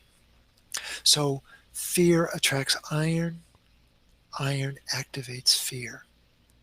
And we got to break that cycle, and people with these experiences need to use EFT, but work with a practitioner because it's much more effective that way. And then eliminating the blue light. You're wearing the blue light lenses. I should be doing that. I mean, I've got them. I'm just lazy. I don't wear them enough. But you've been Right. the two times that we've talked, I've noted that you've been wearing them, and I think that's great. That's a great signal to your followers that you take this stuff seriously. Now, why do you think the blue light is so bad? Do you know anything about the physics of light? Have you gotten into that at all? Yeah, we've discussed it quite a bit on the show, and from what I understand, it affects your pituitary, it affects the hormone cascade, it affects your eye clock, which apparently affects all the other timing mechanisms in the body, and screws up your cornea and hormone regulation, and a ton of other things as well. Yeah. So it's not an eye clock; it's the hypothalamic clock. The SCN. It's the suprachiasmatic nucleus, and so these are not organs. These things we call eyeballs. They're actually they're nerve endings, Mm-hmm. right? And when you go back in the brain, there's a crisscross, and it's called the chiasm. Mm-hmm. It's where the nerves crisscross, right? Well, what's sitting on top of the crisscross is the hypothalamus. And what's right next to the chiasm is the suprachiasmatic nucleus. Mm-hmm. It's right next to this junction. And so if we're beaming blue light into our eyes, there's a lot of oxidative stress, because what's blue light? It's the start of ionizing radiation. Oh yeah, that means that we're making hydroxyl radicals. Damn, boom, boom, boom. We're destroying nerve fibers and things. And what's right below the suprachiasmatic nucleus? Something called the thyroid, or excuse me, the pituitary. The pituitary. And so these two incredible parts of our anatomy, the hypothalamus and the pituitary, are on either side of this nerve that's being bombarded with blue light. The suprachiasmatic nucleus runs the clock, just as you said, Mm-hmm. and that clock runs all the other clocks. What would be the second most important clock after the suprachiasmatic nucleus? It's the one in our liver. And if that liver clock doesn't work, we get things like fatty liver disease, diabetes. It's in the literature. It's amazing how subtle the changes are to the clock that have this cascade effect downstream that are affecting the kidney clock, the liver clock, the heart clock. I mean, it's insane. I've been reading about that last couple of weeks. Justin, it is absolutely mind-bending how subtle these changes are. Now go out on a limb. What metal do you think might be instrumental in managing the clocks? I'm going to have to say in a bad way or a good way? In a good way. In a good way. Maybe copper. Ding, ding, ding. Interesting. Absolutely amazing. Yeah. It's a metronome. And the metronome's got to have energy. That's so interesting. Isn't this whole thing this body that we're living in? I mean, I don't know what your spiritual beliefs are, but I mean, it just seems to me like, man, there's some serious intricate design with all of these clocks and these hormone receptors and cascading effects. I mean, it is just, like it says in the Bible, we're beautifully and wonderfully made. You know, whatever you believe in, but my goodness, it's incredible, isn't it? Well, it really is. And I do believe in reincarnation. I think I was probably copper for many lifetimes. Right. But it is very humbling when you get into the research and you see the command that they have about all these different pathways. But what people don't realize is that what's making it to the internet isn't the totality of the research. It's a little sliver of the research. It's what they want us to know. But the research is this wide. It's huge. And there's all this information about the importance of fats and the importance of these other minerals, and that okay, I'll capitulate and say that iron is important to carry oxygen. And that's what about 80% of the iron does. But who's activating it? How many doctors have you ever gone to that ever talked about, hey, what's going on with your copper? I want to know how you're activating that oxygen. They don't know what we're talking about. No. Let's talk about how we clear those oxidants. If our body cannot clear the oxygen that's gone awry, that's had an accident, then it's only going to accelerate our aging. And again, there's a supreme beauty, and it is very, it's elegant, as you say, but it's incredibly simple. When you really get down to the essence of how these minerals work, especially with oxygen, it is so clear how important the relationships are, and how it has been. The phrase that I use, that I've used over the years, is we've been misled and we've been misfed.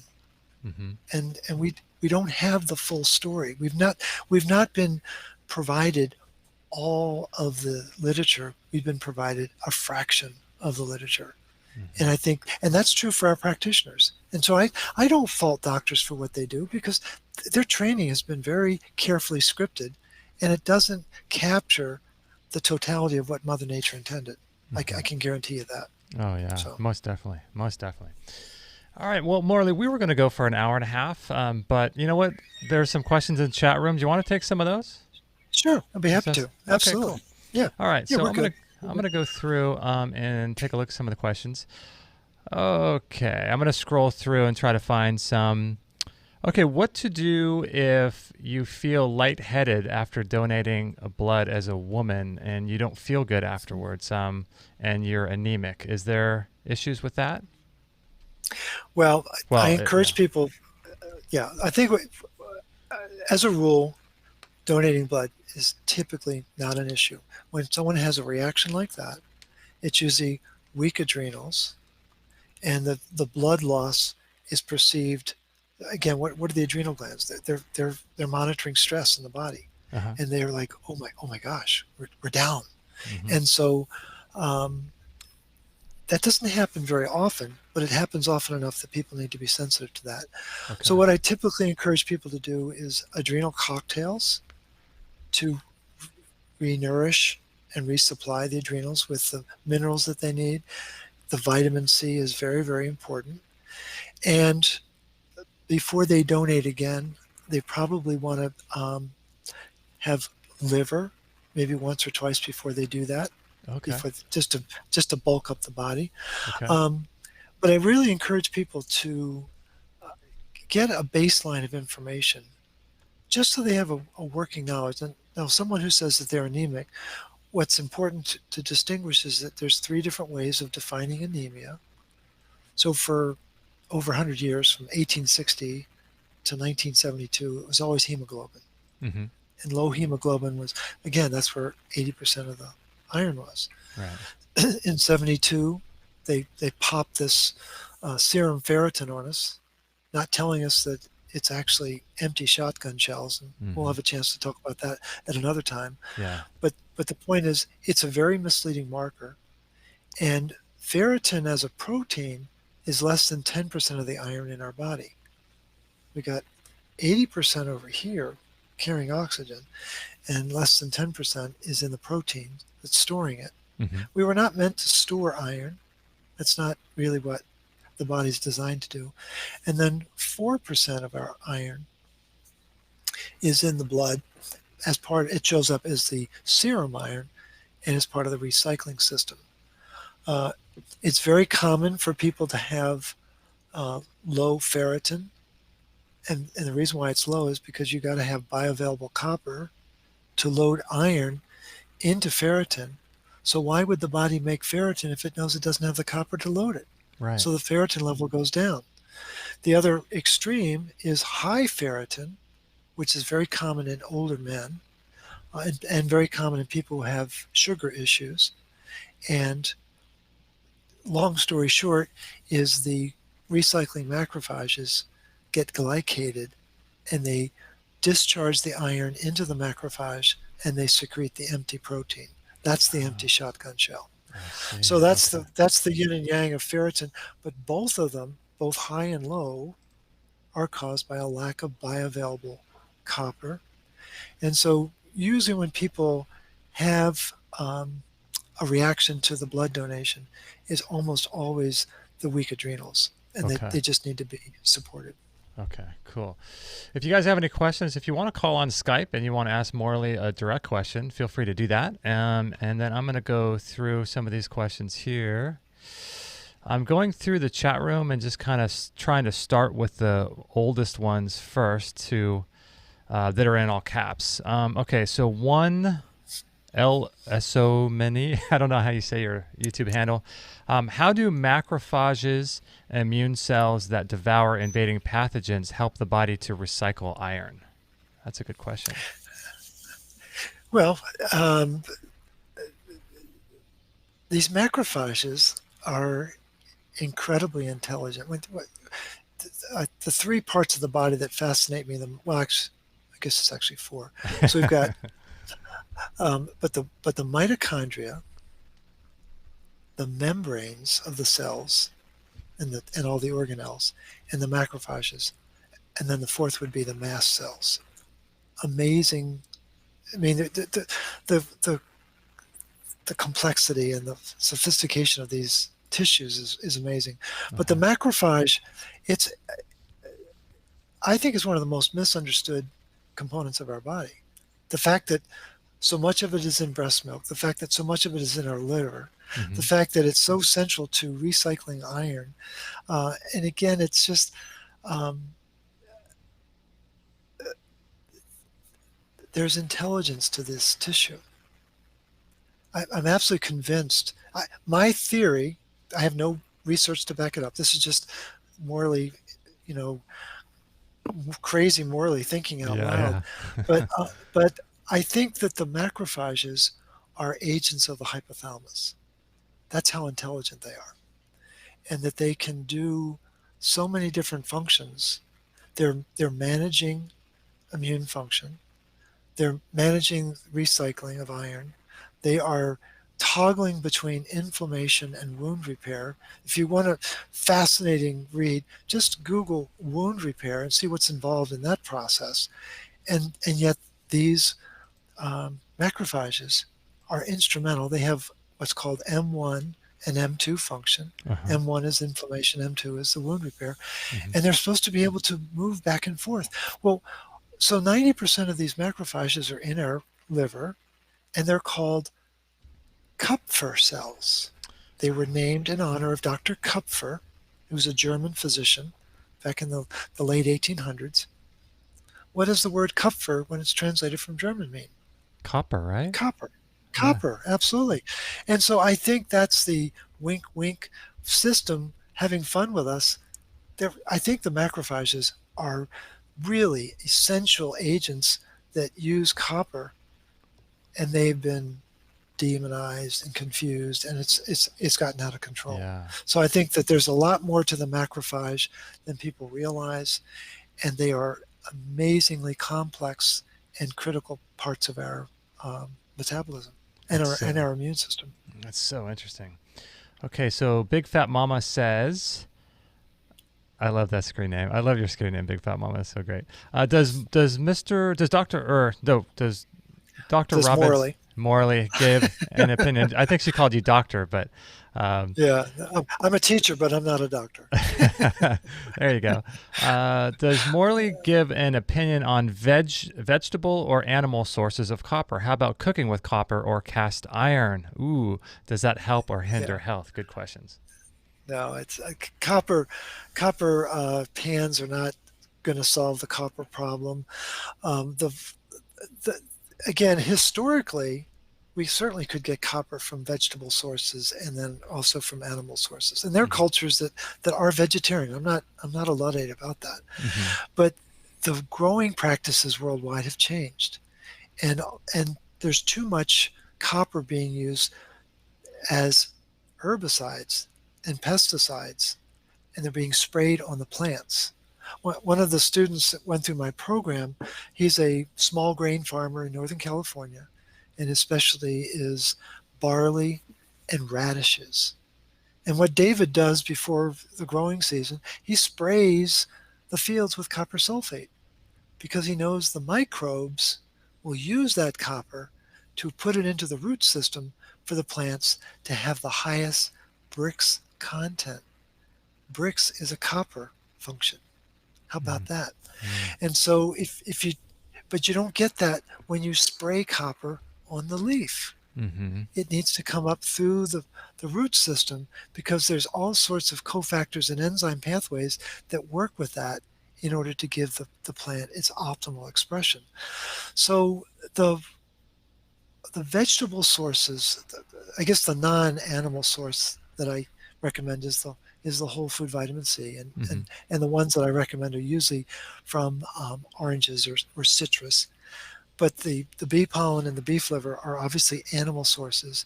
And again, I've got people who are devout vegetarians and vegans who are willing to jump into that because they really do want to feel, they want to revitalize their body. Okay, another question so here. The other side of it, real quick, the other side of it is what's missing in the vegetable source as food is retinol. Now, there's a difference between beta-carotene and retinol. And it takes 12 units of beta-carotene to make one retinol equivalency. And so the word fat, I've changed to from animal tissue. Oil is not fat. And so vegetable oils don't have the nutrient density and the retinol that is so important to enable copper to become bioavailable. And that's one of the most important steps. Super important. Okay, here's a good question here. Interesting idea here. Does cell health and shape play a role in iron and copper metabolism? Mitochondria may not get oxygen or metabolites when the cell structure is compromised. Could iron/copper imbalance cause damage to health of the cell and its structure? That's a good question. It's a great question. Yeah. And absolutely. And so again, back to the mitochondria, terminal destination for iron and oxygen. And as the iron builds, it goes into what's called the labile iron pool, LIP, labile iron pool. And so if we're not careful, we see the word labile and we think, oh, it's free. Oh, it's happy. It's doing good things. Labile, when you look up in a journal or in a dictionary, means reactive. That's what labile really means. And so the iron in that labile iron pool is actually in the mitochondria. And that's where the dietary iron goes, especially, is into the mitochondria.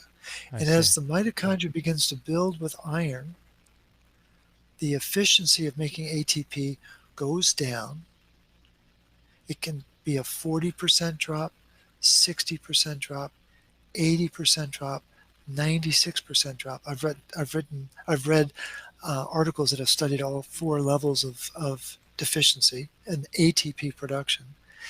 And what's building in that mitochondria and in that cell is hydrogen peroxide. And hydrogen peroxide causes the mitochondria to swell. Swollen mitochondria are not our friends. Not good. And that swollen mitochondria is then going to affect the ability of mitochondria to fuse and engage in what's called fission. They're supposed to be able to come together and break apart, and they need to be able to engage in what's called autophagy. It's actually called mitophagy. And if the mitochondria can't do mitophagy, you got a serious problem on your hands. And that's going to then affect the cell's function, the cell structure, and just the whole interaction between the cells and the body. So that's a really good question. Yeah, it is. It is. Ravinator wants to know about. We could talk a lot more about that. Oh my gosh, I know. It's like I'm trying to get to the questions. I wanted to keep going, but Ravinator wants to know, what about calf liver? Is that okay? Again, what folks may not know, I alluded to it, is that your kids were born with heaping amounts of copper in their liver. We'll never know what the composition is because they won't, unless your kids were rodents, they wouldn't measure it. They won't do it to the 2-legged rats. But the calf's liver is going to have more copper, and it's a great question. It's got a lot more copper, and I don't know what the threshold is in a mature cow. There's twice as much copper as there is iron. I've forgotten what the ratio is in a calf, but it's a multiple of that. So I think people just need to be careful of that. I wouldn't make a steady diet of it, but you might try it and just see how you feel. But all mammals, when they're born, get this copper download from their mother. That's what Mother Nature intended from the very beginning, because we've got to be able to deal with that oxygen thing. It's very, very important. Super important. And guys, if you're interested in supplementing these, beef liver and things like that, we do have them on our store. So it's biocharge.me if you guys are interested in supplementing. But I recommend, of course, the food itself. But if you're looking to ease in, supplements are a good way to do it. Absolutely. Now, Whiskey wants to know, Whiskey Ace, what about cow brains? These are some great handles, by the way. You've got some pretty cool followers. But I think Morley is a pretty cool name too, right? Yeah, I know, right? It's an awesome name. Right? No, it's funny. When I was growing up, my mom had grown up in the country outside of Baltimore, and they always had, again, we were talking about barb to cue, nose to tail. Oh, right. Barb to cue, eating, and they did that. And I remember as a child, we had organ meats, and we, liver and kidney and heart and gizzards and then tongue. I remember tongue. It was very memorable. And then one day my mom said, well, we're going to have cow brain. I said, no, we're not. You're going to have it. I'm not having it. So I've never had the courage to have it, although I know it's a delicacy. I'm just like, not quite ready for that, but it is incredibly nutrient dense. It's a rich source of all sorts of nutrients. Where's the highest concentration of cholesterol in the body? It's in the brain. It's an incredibly important part of our anatomy. Who's recycling that? You may or may not know this, but 99% of that cholesterol in the brain is recycled. Uh-huh. It doesn't come from our diet. Only 1% gets through the blood-brain barrier. Who's doing the recycling of the cholesterol? Copper inside the astrocyte. Thank you very much. Uh-huh. And so, again, there are cultures where it's a delicacy. And so if someone wants to be really sporting and get some good nutrients, that would be a great thing to incorporate. Mm-hmm. So another question here. This is a good one about magnesium. What do you think about magnesium abscorbate? I'm trying to live as little money as possible, and I know he wants whole food vitamin C with bioflavonoids, etc. But what about the magnesium bioavailable? So I know magnesium bicarbonate. I've never heard of magnesium abscorbate. Am I missing something? Yeah, it's out there. Okay. I would encourage people to be very cautious of any ascorbate or ascorbic acids. Okay. They're very challenging to the metabolism. The magnesium that I typically encourage people to either get it in your diet, in your greens, things like that. Get it in your water. Get it in your Epsom salt baths or your magnesium oil baths. And then the fourth way to get magnesium is with supplements. And the two that I've had the best success with, or at least my clients have had the best success with, is magnesium malate and magnesium glycinate. Those are absorbed better than any other form. So I would be very cautious about the ascorbate form. Okay, good stuff. And especially cautious about the citrate form. That's a very popular form. People love the fizzy. It's like, no. Citrate is a recognized way to undermine the ceruloplasmin protein. Yes, I've been learning about that recently because everyone's into those, waters that fizz, like you said, and it tastes really good, but not so good, huh? No. Okay. All right. So let's do a couple more questions here. I want to be cognizant of your time. Kinjo51 wants to know about, you kind of briefly touched on it, copper containers with water, benefits or negatives. Like you mentioned before, I wouldn't rely on it, but as an addition, do you think it's okay? Yeah, I think what we have to be careful of, there are certain cultures, Indian culture being one, where they rely on the copper vessels to energize the water. I think what we have to be sensitive to is what's the pH of the water and to what extent is it leaching copper. And there's a difference between energizing water and having it leach, having the copper be leached.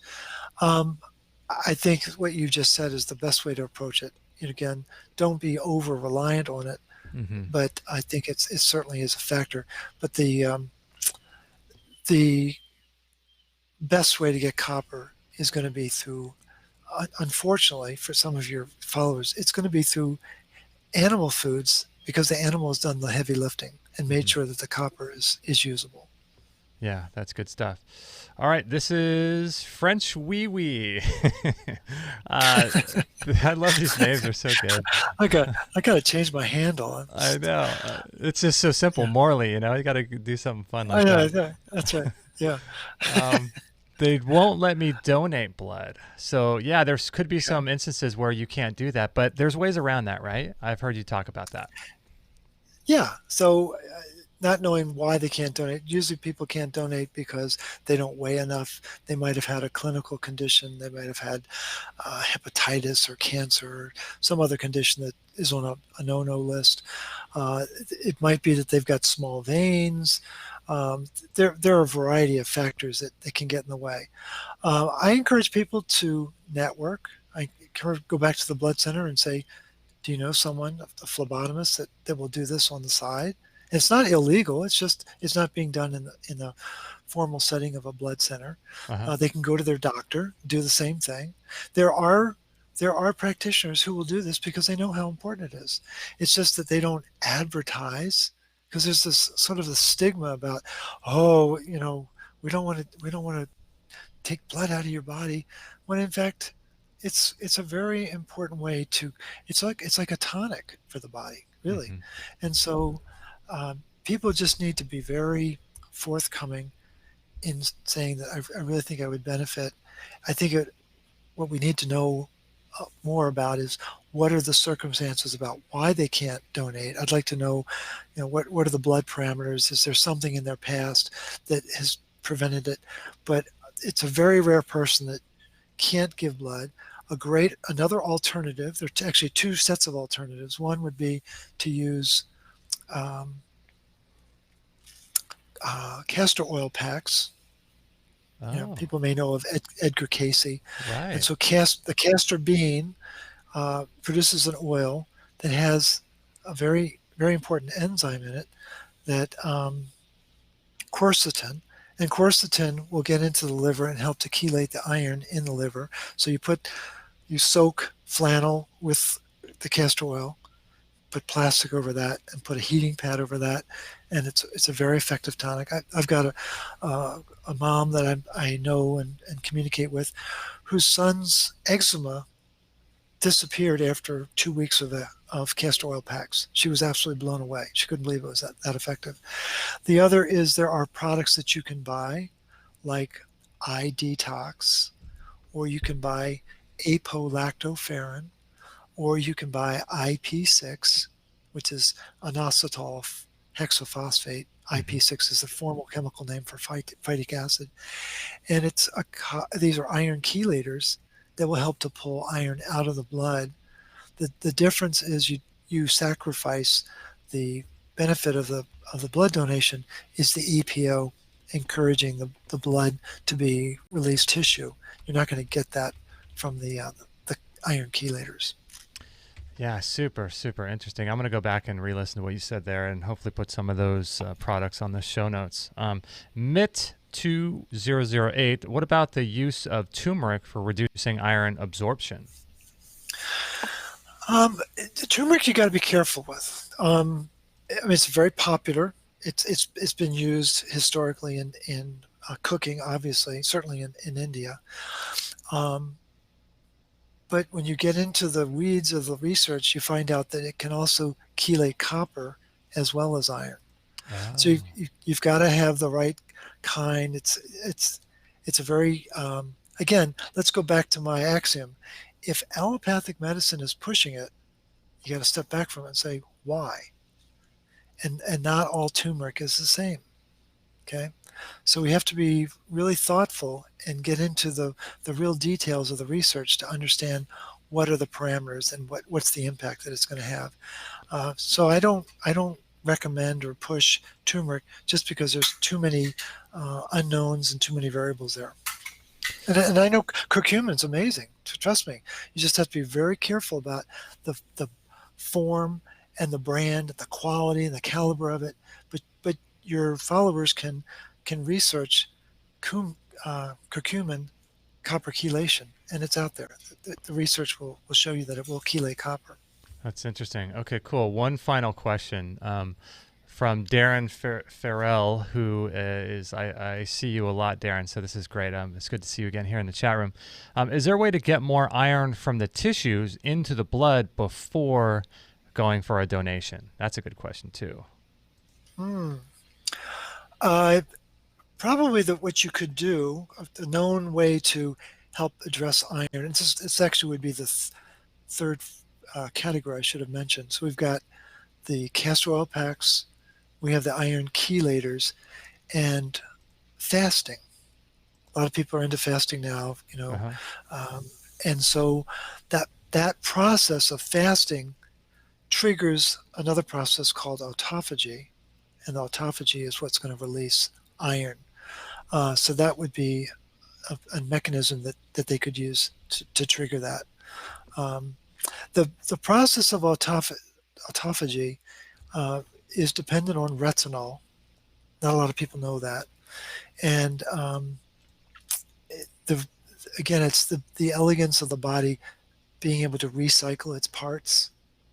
And there's an incredible turnover process in our body over a course of, some say it's as little as 2 years, some say it's as long as 7 years, but we basically rebuild our body over the course of a time span. And it's fascinating. And the body knows exactly what to do if it's got the nutrients to work with. So I think the key for people who are maybe worried they might have an iron problem is relax. As you do the protocol, you're going to get more bioavailable copper. And I guarantee you, your body knows exactly what to do with that iron when it has the right nutrients in place. And I don't want to, mislead people and say that the RCP is perfect and it'll solve every problem every time, because we know that's not true.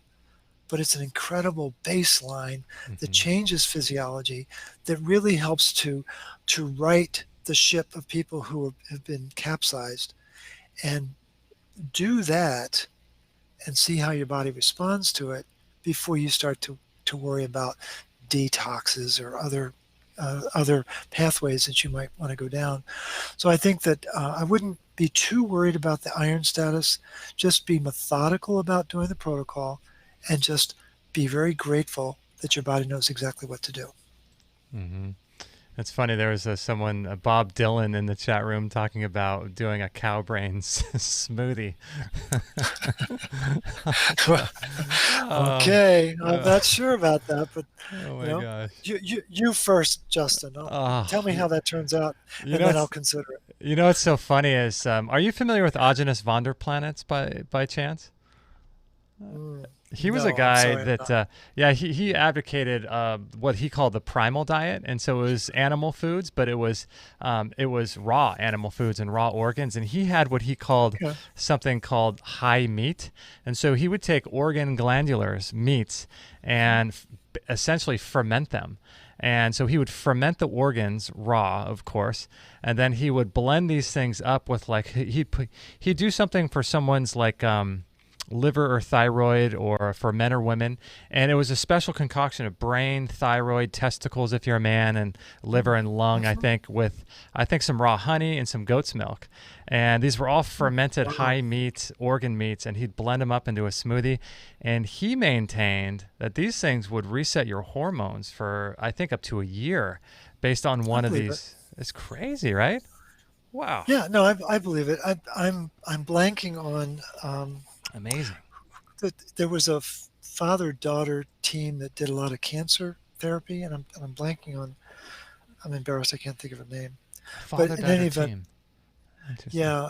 In any event, the father used organ meats to help people deal with their illnesses, especially the cancer, because he knew how important the nutrients were in the organ meats. But the daughter, and people they'll be able to identify who this is when we're done. But the daughter became vegetarian, so she cut that out. Oh.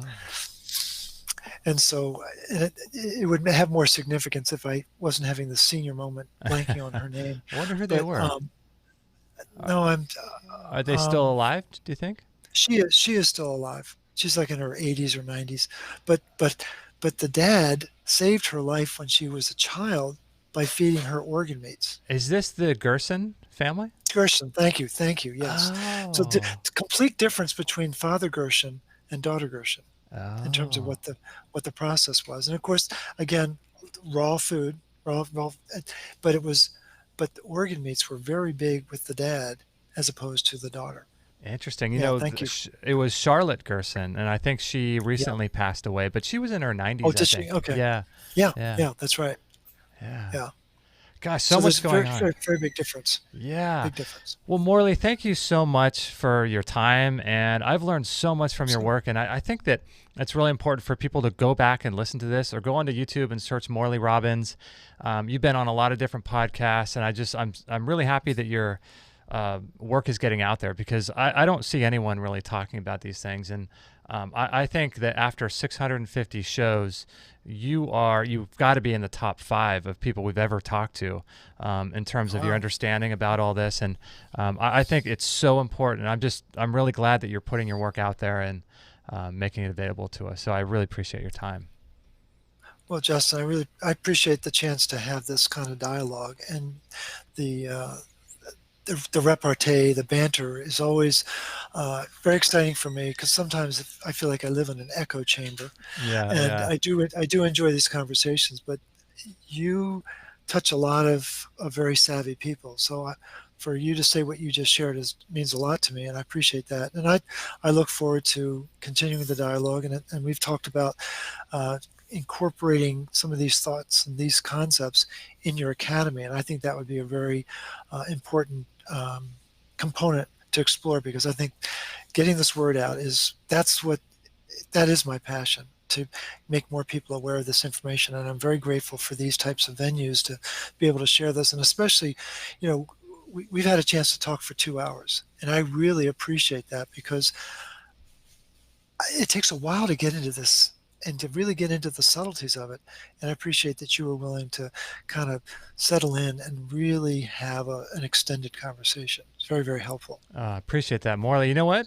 2 hours? I think that's about the amount of time as an elective that a medical doctor would learn in medical school about nutrition. I think that's about what they get, right? Exactly. Yeah. And for the folks who are really fascinated by this, just real quick, a real shameless plug. We do have the RCP Institute. It was affectionately known as the Copernican Institute, but you can find that on that rcp123.org. And it's a 16-week program.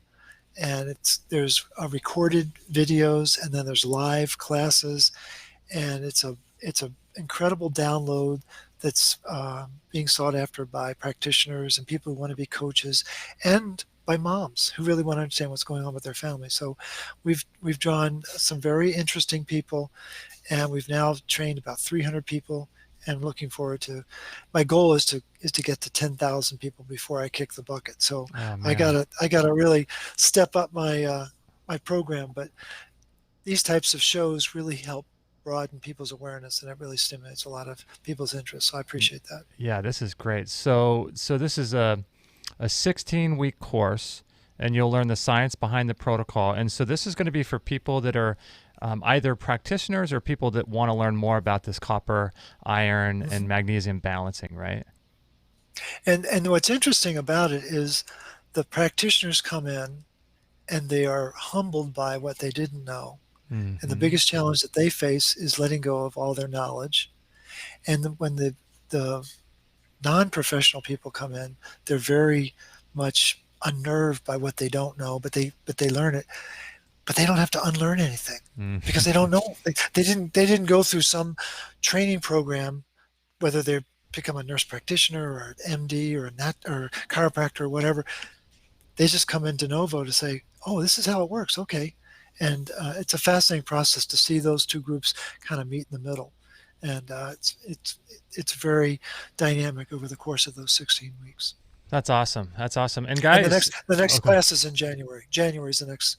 The middle of January is the next class. Oh, right. Okay. And so it's 16 weeks, opens up mid-January 2020, right? Yeah, absolutely. Okay. Yep.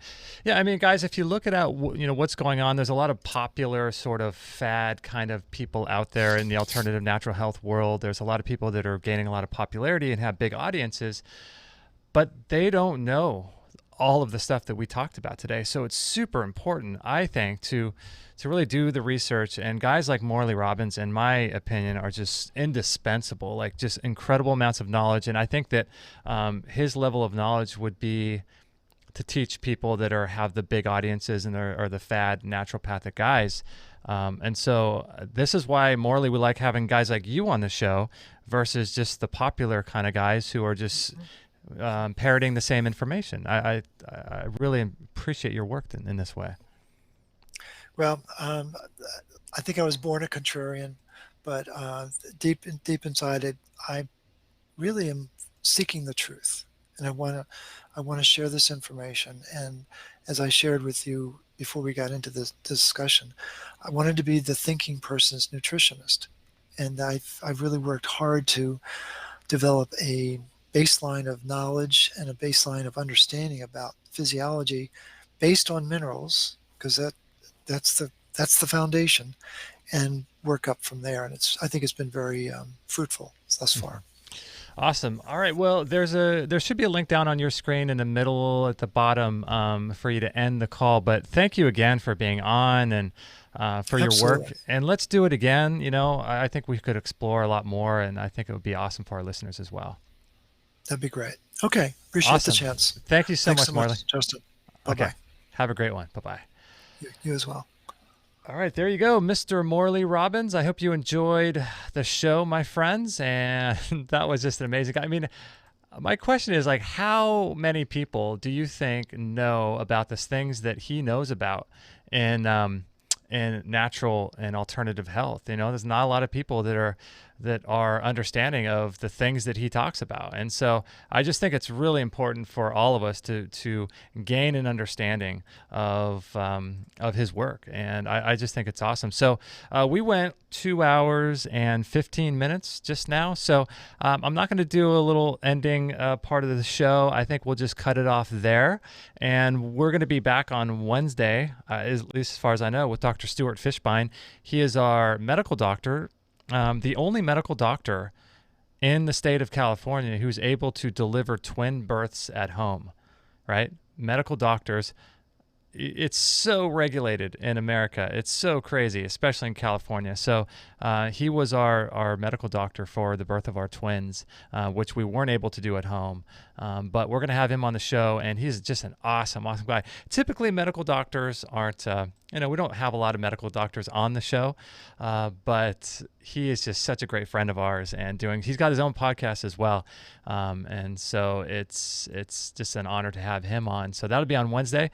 And then we got another show on Friday as well. So lots of cool stuff happening on Extreme Health Radio. This particular episode should be available tonight for those of you that are listening on iTunes. It'll be available tonight. So let's see if there's anything else to get to. I don't think there's anything else to get to. Yeah. Darren, I'm glad you guys enjoyed the show. French Wee Wee, appreciate you being here. Destiny Pincus. I really appreciate you guys. You guys are awesome. So really cool. Yeah, I just, for me personally, I would rather have a guy like Morley Robbins on the show than to go after big name, popular, alternative medicine doctors that have huge audiences that kind of all say the same thing. I'd rather really get into the science and bring you guys like the highest quality people that we can bring on the show. So that's kind of what we're about. And so if you know of anyone who might enjoy the show, please pass it on to them. Tag us on Instagram if you would be so kind. And also if you would like to leave us a rating on iTunes and a review, that would be really great. So that's really a way to help us as well. And also at biocharge.me, there are links for lots of cool products down there, and that's how we keep the show free.